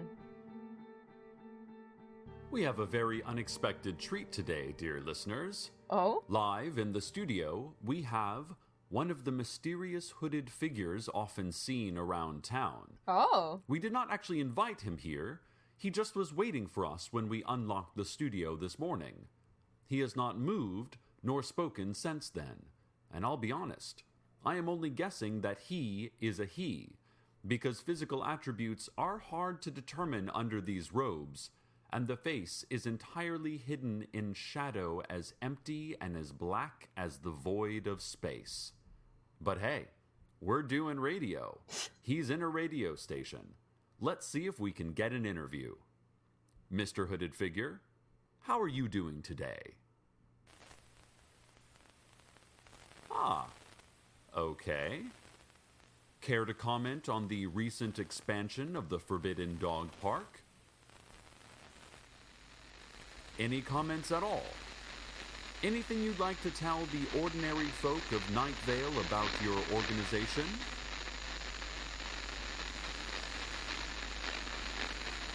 Listeners, I'm sure you can hear this. It's not a problem with your radio or our transmitters. The hooded figure is making those noises in our studio. It's pretty deafening, actually. That's just how he talks, I Cecil. don't think he's going to stop, and he's started to levitate. So, let's go to the weather. Now I'm thinking maybe. Oh, I really liked this song. I remember this one. Was stoned. I felt my feet lift off the ground. But I don't want to get in It's trouble, so I have to skip it. But episode 4 weather, there's a list of them somewhere.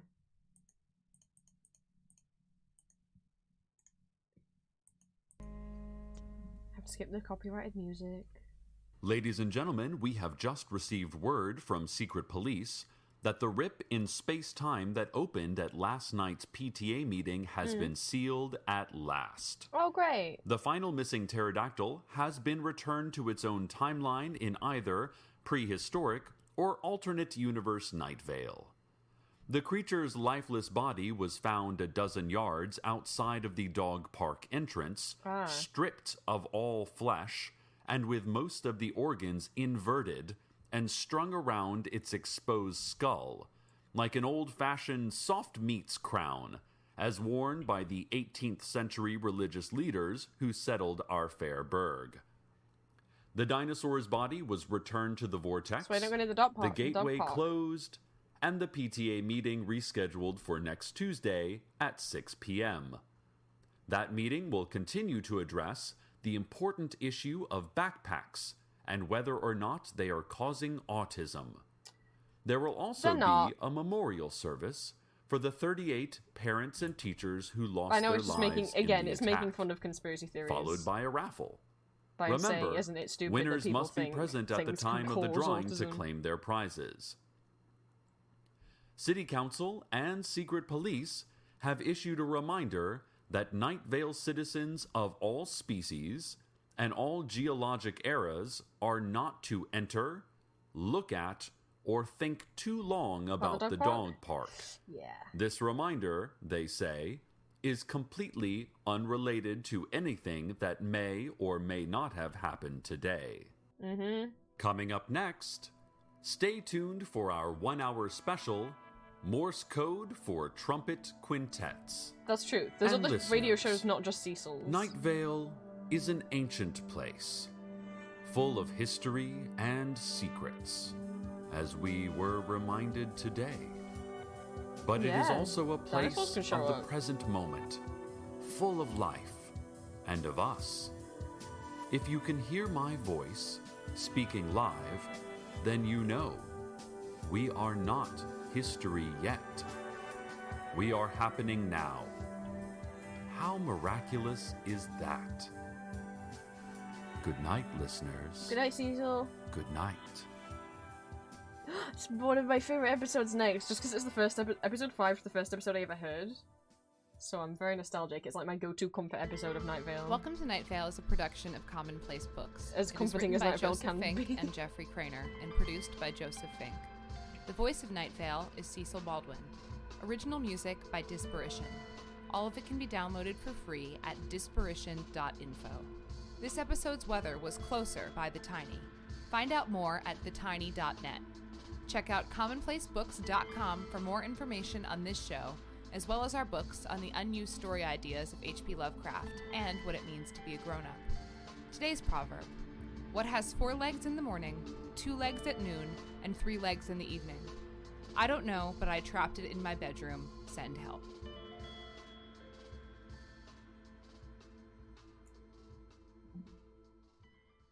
Close your eyes. Let my words wash over you. You are safe now. Welcome to Night Vale. I've listened to episode 5 a lot. This is episode 5, The Shape and Grove Park. The first episode I ever heard, and like, I've re-listened to it quite a few times, more than any other episode, just because it's got the nostalgia factor for me. So if I remember too much, It's my stream. I get to speak along if I want to. Having a flare-up day. Let me have this. Local historians are protesting the removal of the shape in Grove Park that no one acknowledges or speaks about.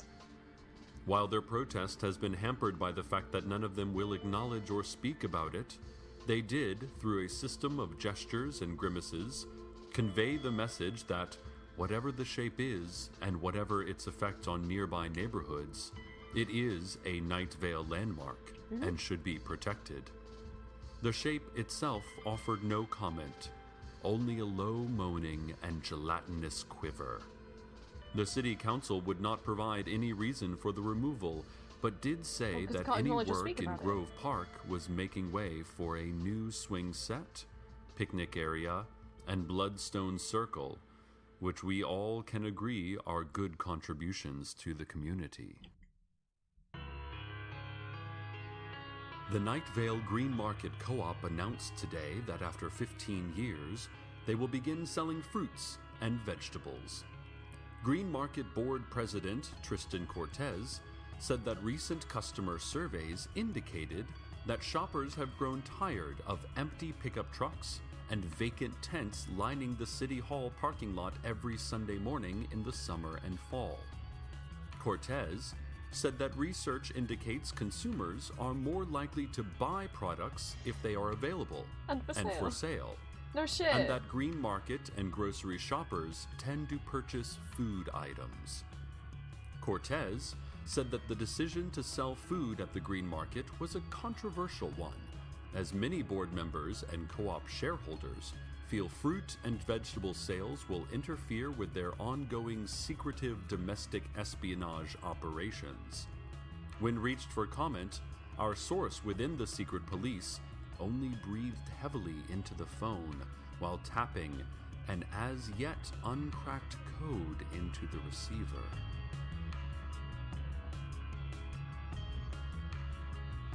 Michael Sandero, starting quarterback for the Night Vale Scorpions, has reportedly grown a second head. Oh, but he already got struck by lightning and was now the strength of 2 jeeps. Now he's got a second head? It is not currently known whether this is a result of the previously reported lightning strike or just another odd coincidence in the kid's odd life. People in the know say that the new head is better looking and smarter than the first one. Hey! And even Michael's mother has issued a statement indicating that she likes it much better than her son. No! And that she will be changing the rankings on the public Which of My Children I Like Best board outside her house. Lady! Sandero could not be reached for comment. Probably. We didn't try. What the fuck? Friends, listeners, there's a real tarantula problem here in Night Vale. Oh. Many residents have called in to report that illiteracy, unwanted pregnancy, and violent crime are on the rise in the tarantula communities. Oh, that's such a shame. Animal Control is addressing these concerns through after-school programs called Teach a Spider to Read, Stop the Madness. Those interested in volunteering should stand in their bathtubs and weep until it is all gone. Nothing left. You can let go now. Let go. Poor Cecil. Let go. And now a message from our sponsor. Tired of your home? Sick of comfort? Come to the hole in the vacant lot out back of the Ralphs and huddle with us. Who are we? Good question. Come to the hole in the vacant lot out back of the Ralphs and huddle with us. Why do we want you to come? Why did we spend money for this airtime? We understand you are confused. But hole, vacant lot, Ralphs, huddle, us. For the low, low price. Act today or tomorrow. Not Wednesday. Wednesday is no good for us. Anyway, we're almost out of airtime, so just Come on down to the hole in the vacant lot out back of the Ralphs and huddle with us. Or else. Oh. Back to our regularly scheduled programming. Ladies and gentlemen, the rumor mill is My hand's abuzz. starting to get We've sore had now. a celebrity sighting the in inside- our little The inside of my thumb is getting sore from my pen. No! A celebrity sighting? Berg. Old woman Josie and one of her angel friends reportedly saw Rita Hayworth getting gas at the Fuel and Go over by the bowling alley. Whoa! Rita Hayworth, ladies and gentlemen, right here in Night Vale. Can you believe it? No! Old woman Josie said Rita was looking a bit older, moderately obese, and considerably more Hispanic, but the angel assured her it was indeed Rita.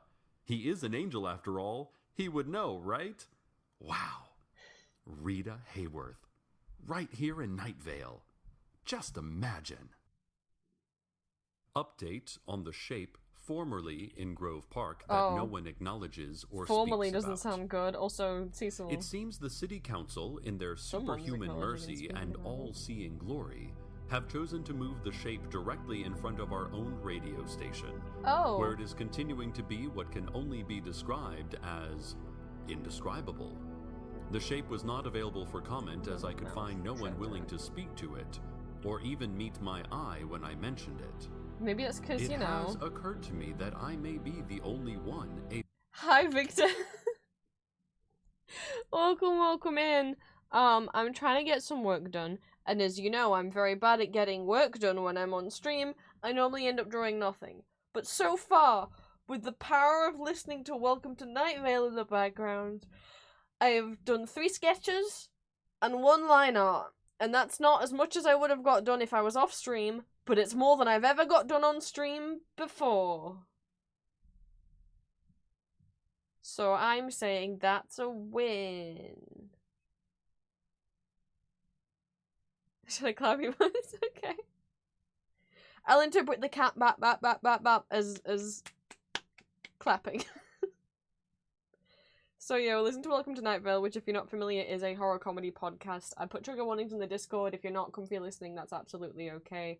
We're currently on episode 5, which is one of my favourite episodes just because of the nostalgia. Because it's the first episode I ever listened to and an episode I've gone back to a lot. So we chilling, co-working, we listening to Night Vale so I can be quiet and concentrate without you guys getting bored. So, sell back, we're through episode 5.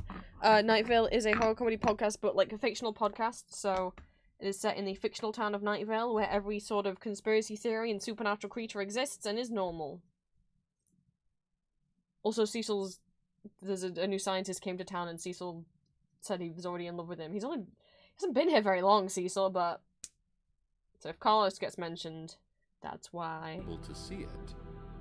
Now that I think about it, I have also never bothered to actually check whether this mic is attached to any sort of I mean, recording Cecil, or the fact that no one else will talk about it broadcasting might be because, you know, it's the shape that And no one acknowledges or It speaks is about. possible that I am alone in an empty universe, speaking to no one. Never is Cocomelon. I'll be unaware honest, that I've the seen people world say the is word held Cocomelon, but I don't aloft actually merely know by what it my is. delusions and my smooth, sonorous voice. More on this story as it develops. I'm not hip with the I kids. say, possibly only to myself. There's a Trevor. Please. The Night Vale Community Theater is holding auditions for its fall show, Once on This Island. Hey, Interested that's a thespians should musical. bring a headshot and resume to the Recreation I've Center heard of that Auditorium musical. on Thursday night. All auditionees must perform a 1-minute monologue and sing 1 song. Bring sheet music if you would like piano accompaniment. Auditionees will also be required to do a cold reading and give blood and stool samples along with mandatory radiation testing following the auditions. Do not sing anything from South Pacific. People of color are urged to audition, as Night Vale Community Theater is an equal Should opportunity maybe tolerance that people employer. make fun of for its iPad baby Also, status? Oh. actors with long-range sniper training, Fortran computer programming, and top-notch wilderness survival skills are A+. I mean, I've never watched Once on Final this Island, casting but I will don't be think it has announced in snipers secret and hacking via dirigible. computers in it. No one can ever know. But okay. Update on the green market situation from earlier in our broadcast. Everything is exactly the same as when we last reported on it. Great. There is no new information. Listeners, do you ever think about the moon? I was all the sitting time, outside Cecil. last night, looking at the moon, and I thought, does anyone actually know what that thing is? Have there been any studies on this? I went to ask Carlos, but he hasn't been seen much since that treacherous Telly's vile haircut. He asked for the The haircut, moon's weird, Cecil. though, right? It's there, and then suddenly it's not. And it seems to be pretty far up. Is it watching us? If not, what is it watching instead? Is there something more interesting than us? Hey, watch us, Moon. We may not always be the best show in the universe, but we try. This has been today's Children's Fun Fact Science Corner. That's right. I forgot about that recurring segment.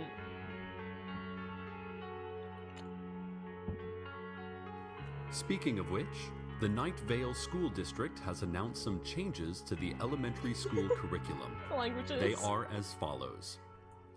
In response to parent feedback, history class will focus more heavily on textbook readings and traditional exams, rather than live ammo drills. Geology is adding a new type of rock on the grounds that it's been a while since anyone has done that. The new type of rock is Vimby, and it is categorized by its pale blue color and the fact that it is completely edible. Points will be awarded to the first student to discover a real-world example of it. Math and English are switching names. Their curriculum will stay exactly the same. Astronomy will now be conducting stargazing sessions only with blindfolds on every participant, in order to protect them from the existential terror of the void.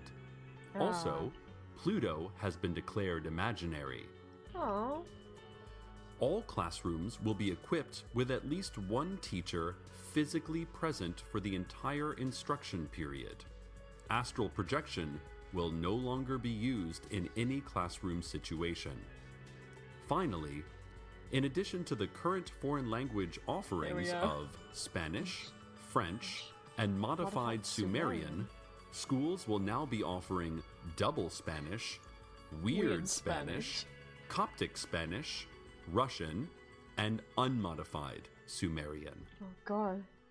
I'm glad I don't have to do double Spanish. And I now only did a regular continuation Spanish. of our previous investigation into whether I am literally the only person in the world speaking to myself in a fit of madness caused by my inability to admit the tragedy of my own existence. Leland, our newest intern, recently brought me a cup of coffee. He does He well. is no longer in my Nothing goes wrong when they name drop an field of intern. vision, but I do still have the cup of coffee, which is well made and is giving me the needed pick-me-up to continue considering this terrifying possibility. It's cheese. Is it possible that I only imagined Yes, Cecil, don't you Leland know? and It's forgot cheese. making myself this cup of coffee? But then, who would have grown this A coffee? bee just flew into my window Where so was hard this it made cup an audible thud. procured from? It spooked Oh, me. Leland's back in the room. He's waving at me. Hello, Leland. And he's saying, wait, what was that, Leland? I see. He's saying that the shape has turned a molten red and is causing small whirlwinds in front of our radio station doors. Cecil. There is apparently a sound Cecil, of a what's great the many name of the voices shape? chanting Say it as with though me. it were an army giving out a battle cry before raining down destruction on our arid little hamlet. Cecil. Oh, he has stopped shouting and is now writing furiously on a piece of paper. I have to say, Leland's existence, as well as his finally speaking about the shape that no one else would speak about, has reassured me greatly about my lonely and solipsistic vigil here at this microphone. He is handing me the note. Thank you, Leland. Let me see here. Ah, It says that the city council believes the reason for the violent reaction of the shape formerly in Grove Park that no one acknowledges or speaks about is because I have been acknowledging and speaking about it, Cecil, you don't perceive people that don't want to be perceived. which has made it angry. They urge me to stop speaking of it and never do it again. And in exchange, they'll move it somewhere else so we can get our front loading zone back. After brief consideration, I have decided to accept the council's offer, because they are trustworthy leaders looking out for our better future, and also because Leland just got vaporized by a strange red light emanating from the station entrance. To the family of Leland, we thank you for his service to the cause of community radio and join you in mourning his loss. Who keeps applying for these internships, man? Without further ado, nor ever again mentioning anything we shouldn't, let's go to the weather.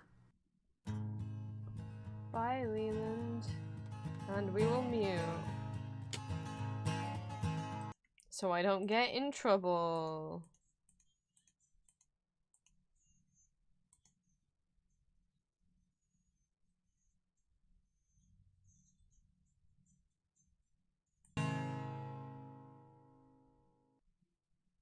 Hello, listeners. Hi, Cecil. In breaking news, the sky, What? the earth, life, existence as an unchanging plane with horizons of birth and death in the faint distance. Have a great We listening. have Thank you, nothing Quip to speak Kid. about. There never was. Words are an Have a good rest of your unnecessary day. trouble. Expression is time I wish we could maybe wasting like away. another hour, maybe I'll probably until I Any make dinner. communication is just a yelp in the darkness. Ladies, gentlemen, listeners, I just can't make dinner when you. I want to because that's when my parents make dinner. I am speaking now, but I am saying nothing. So I either am have just to make it making a little earlier noises, than them and or a as little it later. happens, Normally they I go are later organized in to make words, sure I'm not in their way. and you should not draw meaning from this. Though I am already hungry. The service for Leland will be lovely. We will throw flowers and weep. He will be buried in the break I've just room, been hungry as is today. I the don't know why. custom. His family will come and I'm not moon normally about the this coffee hungry. as though we have answers. We do I did eat not lunch a have bit early. answers. I am not certain that we even have questions. I have chosen to not be certain of anything at all. Maybe we can do one more This episode is of Night Cecil, generally Okay. speaking to you, metaphorically, for Night Vale Community Radio. And I would like to say, in the most nebulous terms possible, and with no real-world implications or insinuations of objective meaning, good night, listeners. Good night, Cecil. Good night. I don't know why I'm making it a habit that I have to now say goodnight back to Cecil every time, but that's what my brain's decided to do. It's just polite. Welcome to Night Vale is a production of Commonplace Books. It is written by Joseph Fink and Jeffrey Craner, and produced by Joseph Fink. The voice of Night Vale is Cecil Baldwin. Original music by Disparition. All of it can be downloaded for free at disparition.info. This episode's weather was Jerusalem by Dan Byrne. Find out more at danbyrne.com. Check out commonplacebooks.com for more information on this show, as well as our books on the unused story ideas of H.P. Lovecraft and what it means to be a grown-up. Today's proverb: $1 million isn't cool.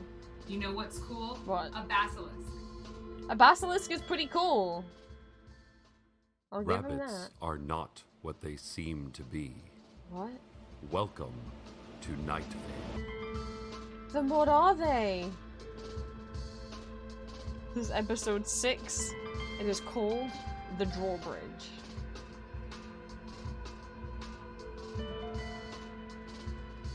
Then what are rabbits? They appear to be rabbits.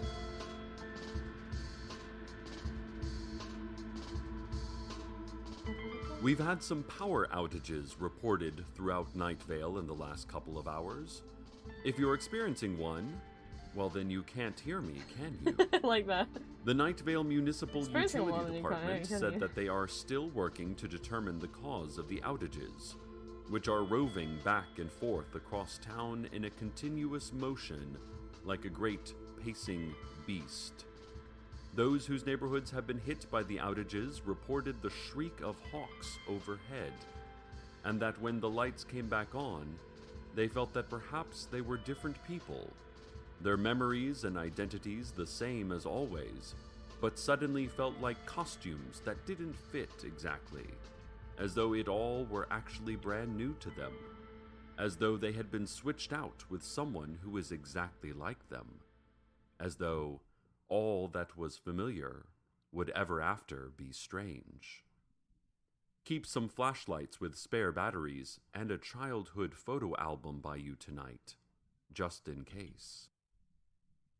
The revitalization of the Old Town Drawbridge experienced another setback this week, as engineers determined that the furniture upholstery used to construct the bridge towers soaks up water Of course it and does. creates an unstable foundation. Oh my god, these This guys. week's collapse was the third in as many months. Of course it was. Construction crews have tried building the bridge tower base supports from corrugated cardboard, non-dairy creamer, and ceramic bowls. Nothing has worked. Ceramic's not absorbent, Engineers at are least, asking but... for help in determining how proper bridge towers are made. Jesus. If you have any tips, please write them on notebook paper and mail them to Bridge Magic, LLC, P.O. Box 616. Do not use cursive or long words. Clearly labeled drawings are preferred. Ladies and gentlemen, it's that time of year again. What time of year? Time for our annual pledge drive. Sorry to have to do this, but, you know, Night Vale has a lot of community-supported radio, and the thing about community-supported radio, it's supported by listeners like you, Like as me. well as Guatemala and some Teamsters who are sometimes just too generous. Any amount you can give will help us All of continue Guatemala? our community programming. $1 or $2 or even plasma. Oh. Take WZZZ, our local numbers station. Broadcast WZZZ, the local number station. It's like, when they drop pieces of, like, information like that, I don't think they intend that it's going to be a plot point later, but everything's possible. Like, every little bit of new information or character they introduce or location could become a plot point, and I like that they run with that, because then when you listen back to it and you hear them mention WZZZ, their local number station, back here in episode 6, there is a whole episode about the number station and about the voice that reads the numbers, but that's episode, like, 42? from that strange So- and tall antenna built out back of the abandoned gas station on Oxford That's Street. cool. Oh, Did that you know is cool. that it broadcasts a monotone female voice reading out seemingly random numbers interspersed with chimes 24 hours a day? The numbers 7 episode days is a the week. numbers robot As lady you can becoming imagine, sentient. that kind I of love work that doesn't episode. bring in a lot of money. Unless it does. To be honest, here at Night Vale Radio, we don't know exactly what that station is for or what master it is serving. But I do know that it is a vital part of this community and we should pitch in to help it. We welcome your support. Give us a call. We don't have a number, just whisper Forsaken Algonquinia into your phone receiver, and Angels or Facebook or something will deliver us an appropriate contribution from your bank account. More on the drawbridge debacle. It was turmoil in city headquarters this morning. Following this latest in a long line of municipal failures, the city council has come under fire from concerned citizens for wasting taxpayer money on inefficient services that go over budget and over schedule. One critic, who wished to remain anonymous, said, "We don't even have a river or bay in Night Vale. There would never be a boat to necessitate a drawbridge." He continued to, That's true, they're in the middle of the desert. "You know what? Forget it. I can tell you Oh, I know who this was. The fact that Steve still makes the music pause.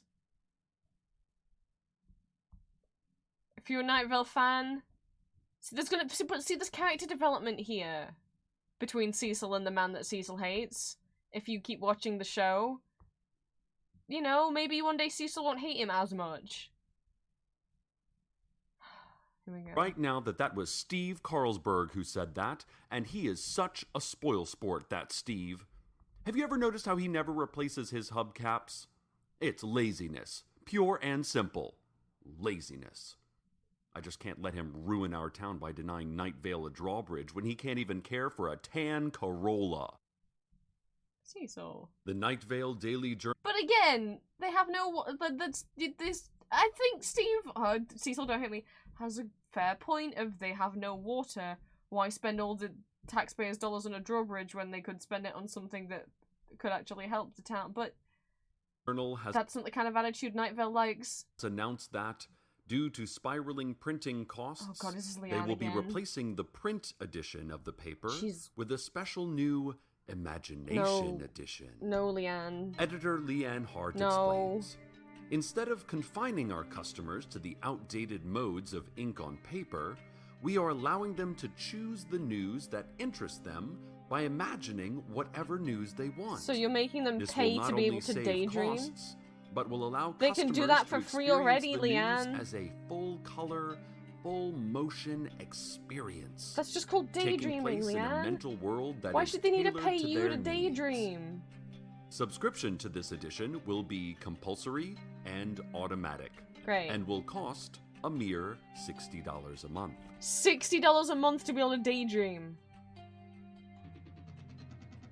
This Friday at Night Vale High's Memorial Can't do this Stadium, live.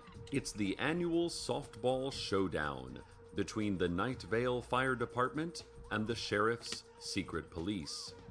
Proceeds from the game will go to support development of nuclear weaponry for a strongly religious Indonesian militia that is looking to overthrow their heretical government, as well as to the Make-A-Wish Foundation. So, even if you don't like softball, come on out and support a couple of great causes. Last year's game ended in a rout, as the Secret Police hit 3 home runs in the 8th and 9th innings. The firefighters claimed that there was some foul play involved, pun intended, dear listeners, as their entire bullpen was assassinated in the middle innings with blow darts. Those murders remain unsolved and completely uninvestigated. Our hearts go out to the families of the deceased relief pitchers. Rest in peace. Boy, I It wonder who should could have be a done fun that. one. Expect a real revenge-minded fire department to take the field on Friday. Tickets are only $10 or $5 if you bring enriched yellow cake uranium. Black helicopters will be mind-scanning the town on game day, hunting down those who do not attend. The first 500 fans receive surgically applied working gills. Notice, There's no water there here, is though. no digital staticky hum coming from the dog park, Mayor Pamela Winchell announced Oh, today. finally we hear The about the mayor mayor. stressed repeatedly Oh, in Pamela. her 92nd impromptu press conference Oh, boy. that there is no unbearable, soul-tearing sound that Get rips used to at her the for a sinews while. of your very being coming from the dog park. Mayor Winchell continued with a plea for all Night Vale residents to understand that there could not possibly be a deeply coded message emanating from a small fenced-in patch of municipal grass and dirt. I mean, Pamela. Citizens no are one not thought that even until you supposed said to be it. consciously aware of the dog park, so they could not possibly be receiving a menacing and unearthly voice instructing listeners to bring precious metals and toddlers to the dog park. Probably don't do that, though. Dog park, she repeated. That could never, ever be real, the mayor shouted, pounding the podium with her bleeding fists. There were no follow-up questions. And now, a word from our sponsors.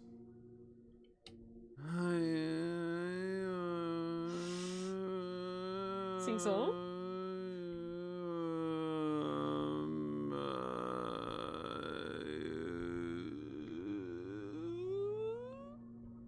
And now, traffic. There's a stalled car on the northbound on-ramp to the Eastern Expressway just south of Route 800. Commuters should have little delays as Highway Patrol is fiercely denying this report. In fact, police representatives have just issued a statement claiming that there are no cars anywhere, and what are you doing talking about them, talking silly lies, you silly people? There are no cars. What is this fiction? Oh, please. Do you seriously believe for a second? Wait. You thought that cars were real? Yeah. The Highway Patrol continued, oh, that is rich. All other roads seem clear. Expect delays, of course, at the drawbridge construction site, because it is years away from being competently finished. Here are this week's horoscopes. Virgo. Go see a movie today. It's a great escape. The horoscopes! Especially from Oh my all god, of this I started pollution talking and over it. Guys, get ready. They don't do horoscopes very often. I think when I used to listen to it, they'd done it maybe 4 or 5 times, and one of them was at a live show. Get ready. I hope you know your star sign. Let's find out what you get. This will be fun. And not at all horrifying. Please, do you seriously believe for a second? Wait. You thought that cars were real? The Highway Patrol continued, oh, that is I know rich. one of the signs, and I don't remember which sign it is. There's a recurring joke for one of the signs that you get. You just won a brand new car. And, then the second time they do horoscopes, months later, you won another brand new, that same sign wins another car. And then, like, the third time, they're like, you win another car.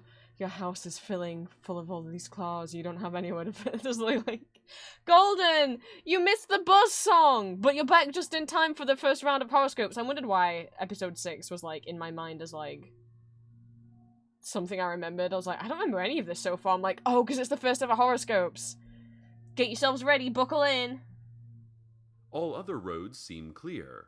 Expect delays, of course, at the drawbridge construction site, because it is years away from being competently finished. I'm a Taurus. Let's find out what I get. Here are this week's horoscopes. Virgo. Go see a movie today. It's a great escape, especially from all of this pollution and dangerous UV radiation. Say, is that mole new? Libra. Uh-oh. Your dreams will be filled with prophetic visions. Write them down. Hopefully, there are some lottery numbers or sports scores in there. Scorpio. Curse you. I should specify, the reason why Cecil's always mean to Scorpio is because it's later revealed that Steve Carlsberg is a Scorpio, and we've already established that Cecil hates Steve.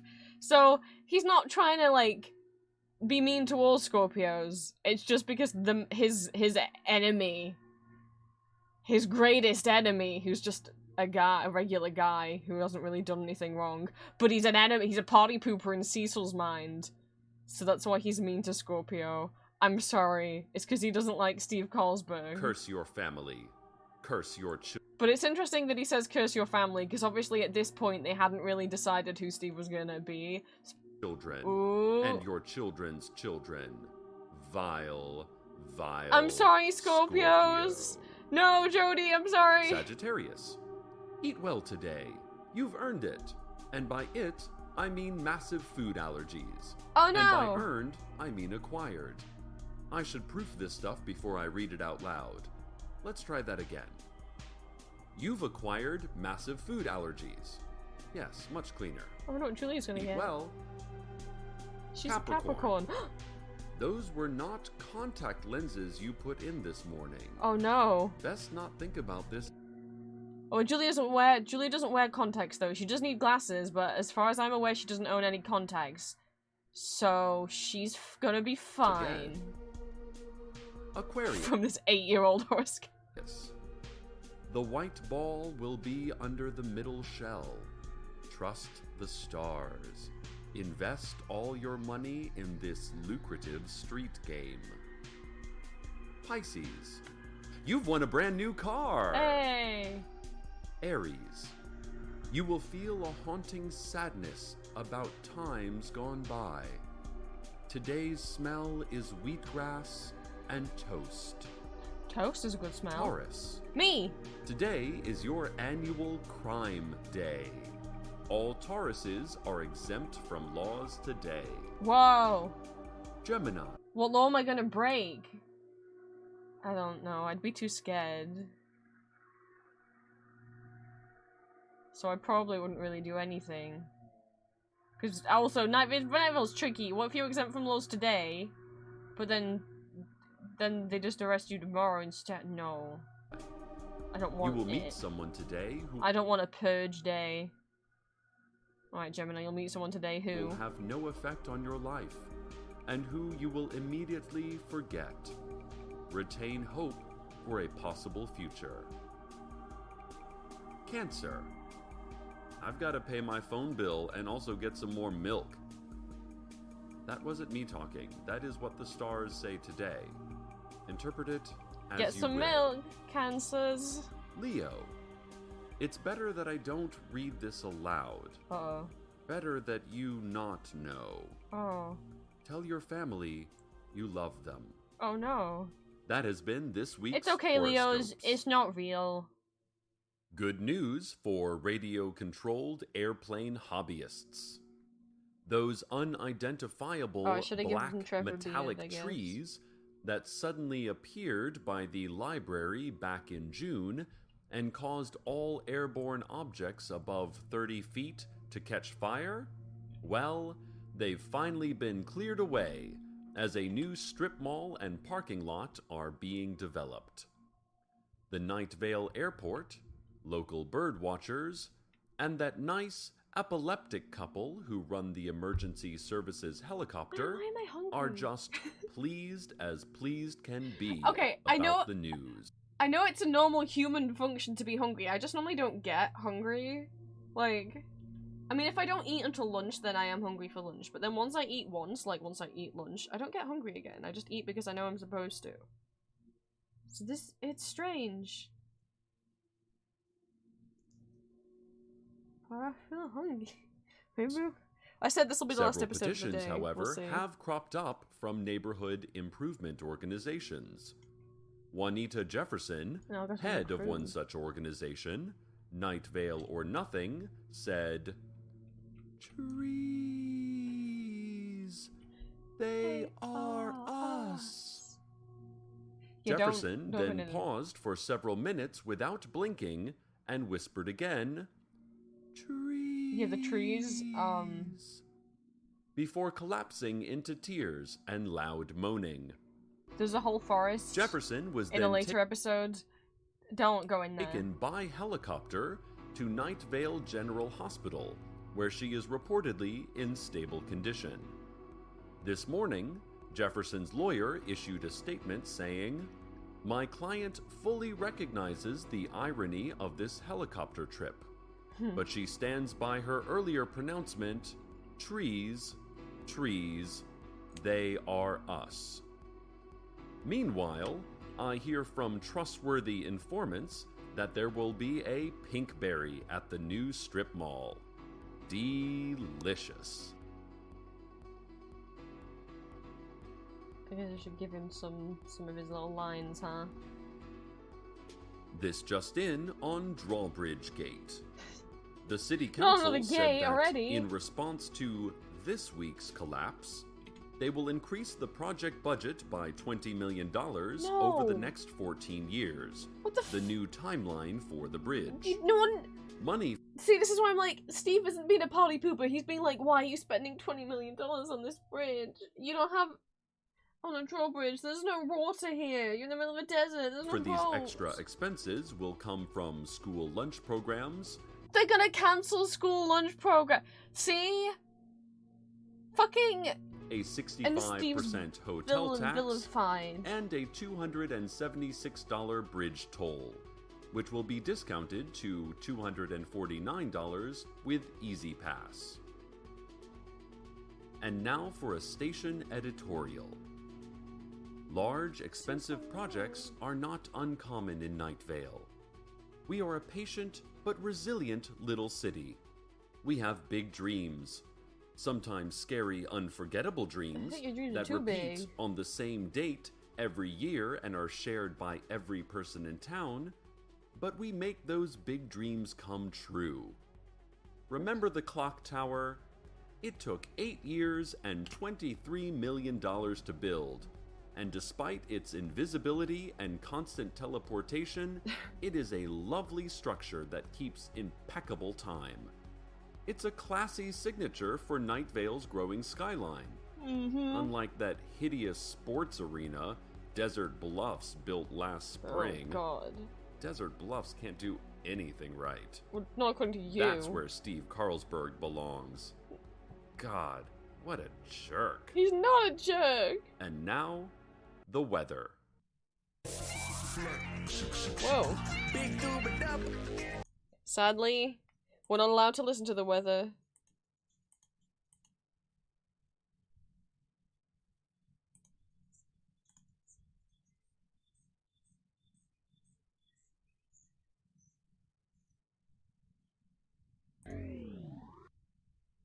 Apparently, the sheriff's secret police agree with me about old Steve Carlsberg. Uh-oh. Dear listeners, we just received a report from a reliable witness that 2 Don't get days him ago, arrested. Steve was whisked into the back of a windowless van, only to reappear earlier this morning, wearing thick head bandages and eating styrofoam shaped like an ice cream cone. I want to take this moment to thank all of you out there for all of the generous donations you may or may not be aware that you just made. During this show, we have raised just a hair over $45,000, which includes a $45,000 donation from a certain anonymous world leader. I can't tell you who. Let's just say, muchas gracias, el presidente, mano dura, cabeza y Muchas corazón. gracias, el presidente. Thank you again for your involuntary support of community radio. That still doesn't narrow We down couldn't what do it country without that the is, to be support fair. of listeners like you, in conjunction with unethical contributions from nefarious organizations. And with that, I leave you alone with your thoughts, folks. Stay tuned next for Zydeco, Note by Note, a special 2-hour verbal description of what Zydeco music sounds like. Buenos noches, Night Vale. Good night, Good Cecil. night.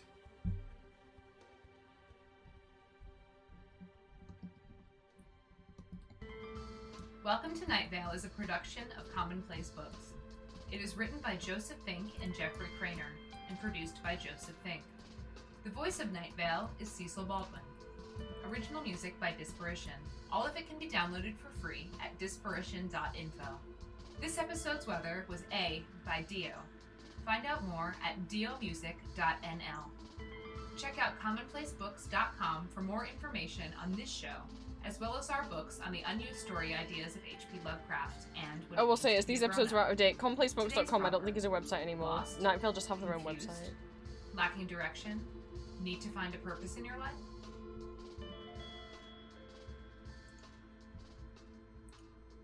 Okay, gang.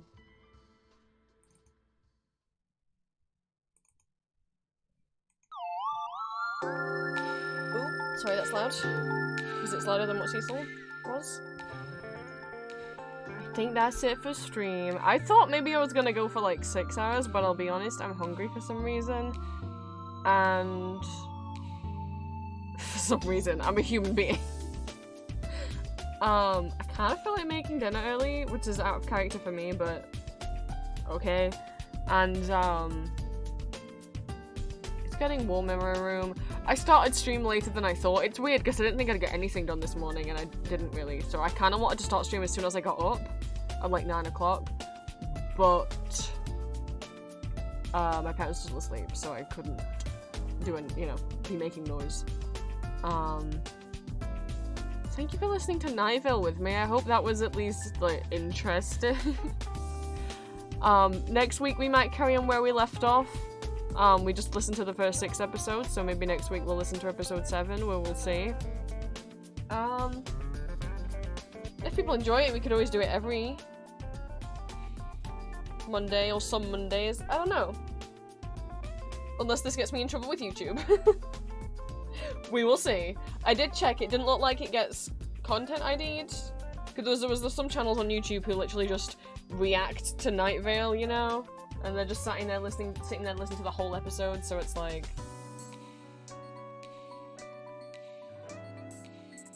It should be fine.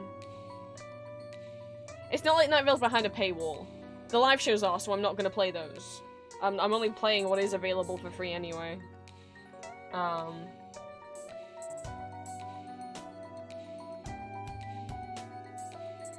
yeah. Thank you guys for stream. Please come along with me to raid someone. I haven't raided them in a while, I don't know why I've been nervous to, which is so silly, because it's only Smoke.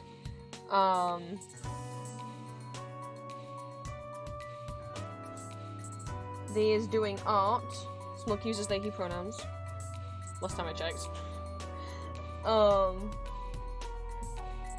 It would mean a lot if you guys came over. There's only 2 of- well, there's not- I don't think there's only 2 of us Yorkshire VTubers, but still!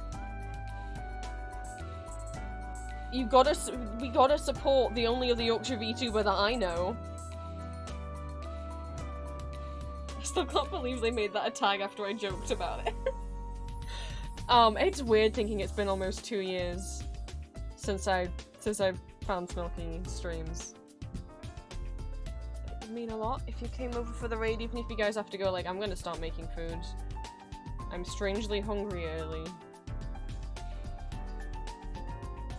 So, if you come along with the raid, it helps me out, it helps Smilky out, and, you get extra channel points in my stream that you can spend on all the karaoke that you would like. So,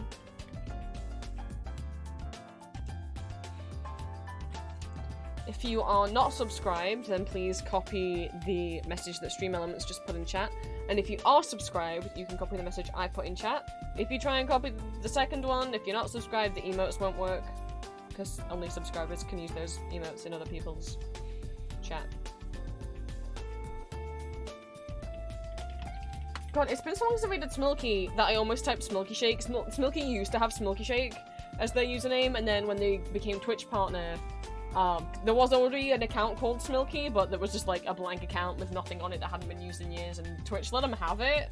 And I'm like, Twitch can just do that? What about that other person's account? What if they wanted to come back to it? What happens? Do they delete it, or do they just change its username? I don't know. That's scary. But so yeah, it's just Smilky now. I think it's just because I'm like, whoa, there's so many more people in there than there used to be, so there's a lot of people to go in with the raid in, but it's only Smilky, I don't know why I'm nervous.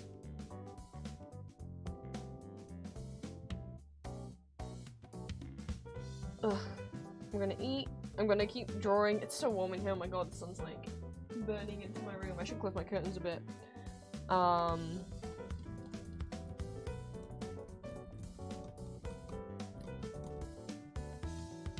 Yeah, I don't know what I don't know what else to say.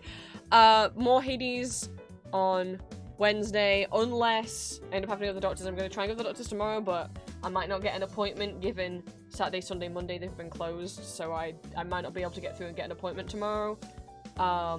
If that ends up being the case, then I'll be trying again on Wednesday, which might mean stream doesn't happen or happens late. If that ends up being the case, I will let you guys know in Discord. Not an ad break. Yeah, so I hope to see you guys on Wednesday, if not Friday, and I've got to start planning the next month of watch parties, because we'll be doing watch parties again in June. So I might see you guys for that as well. Have a good rest of your day. Mwah.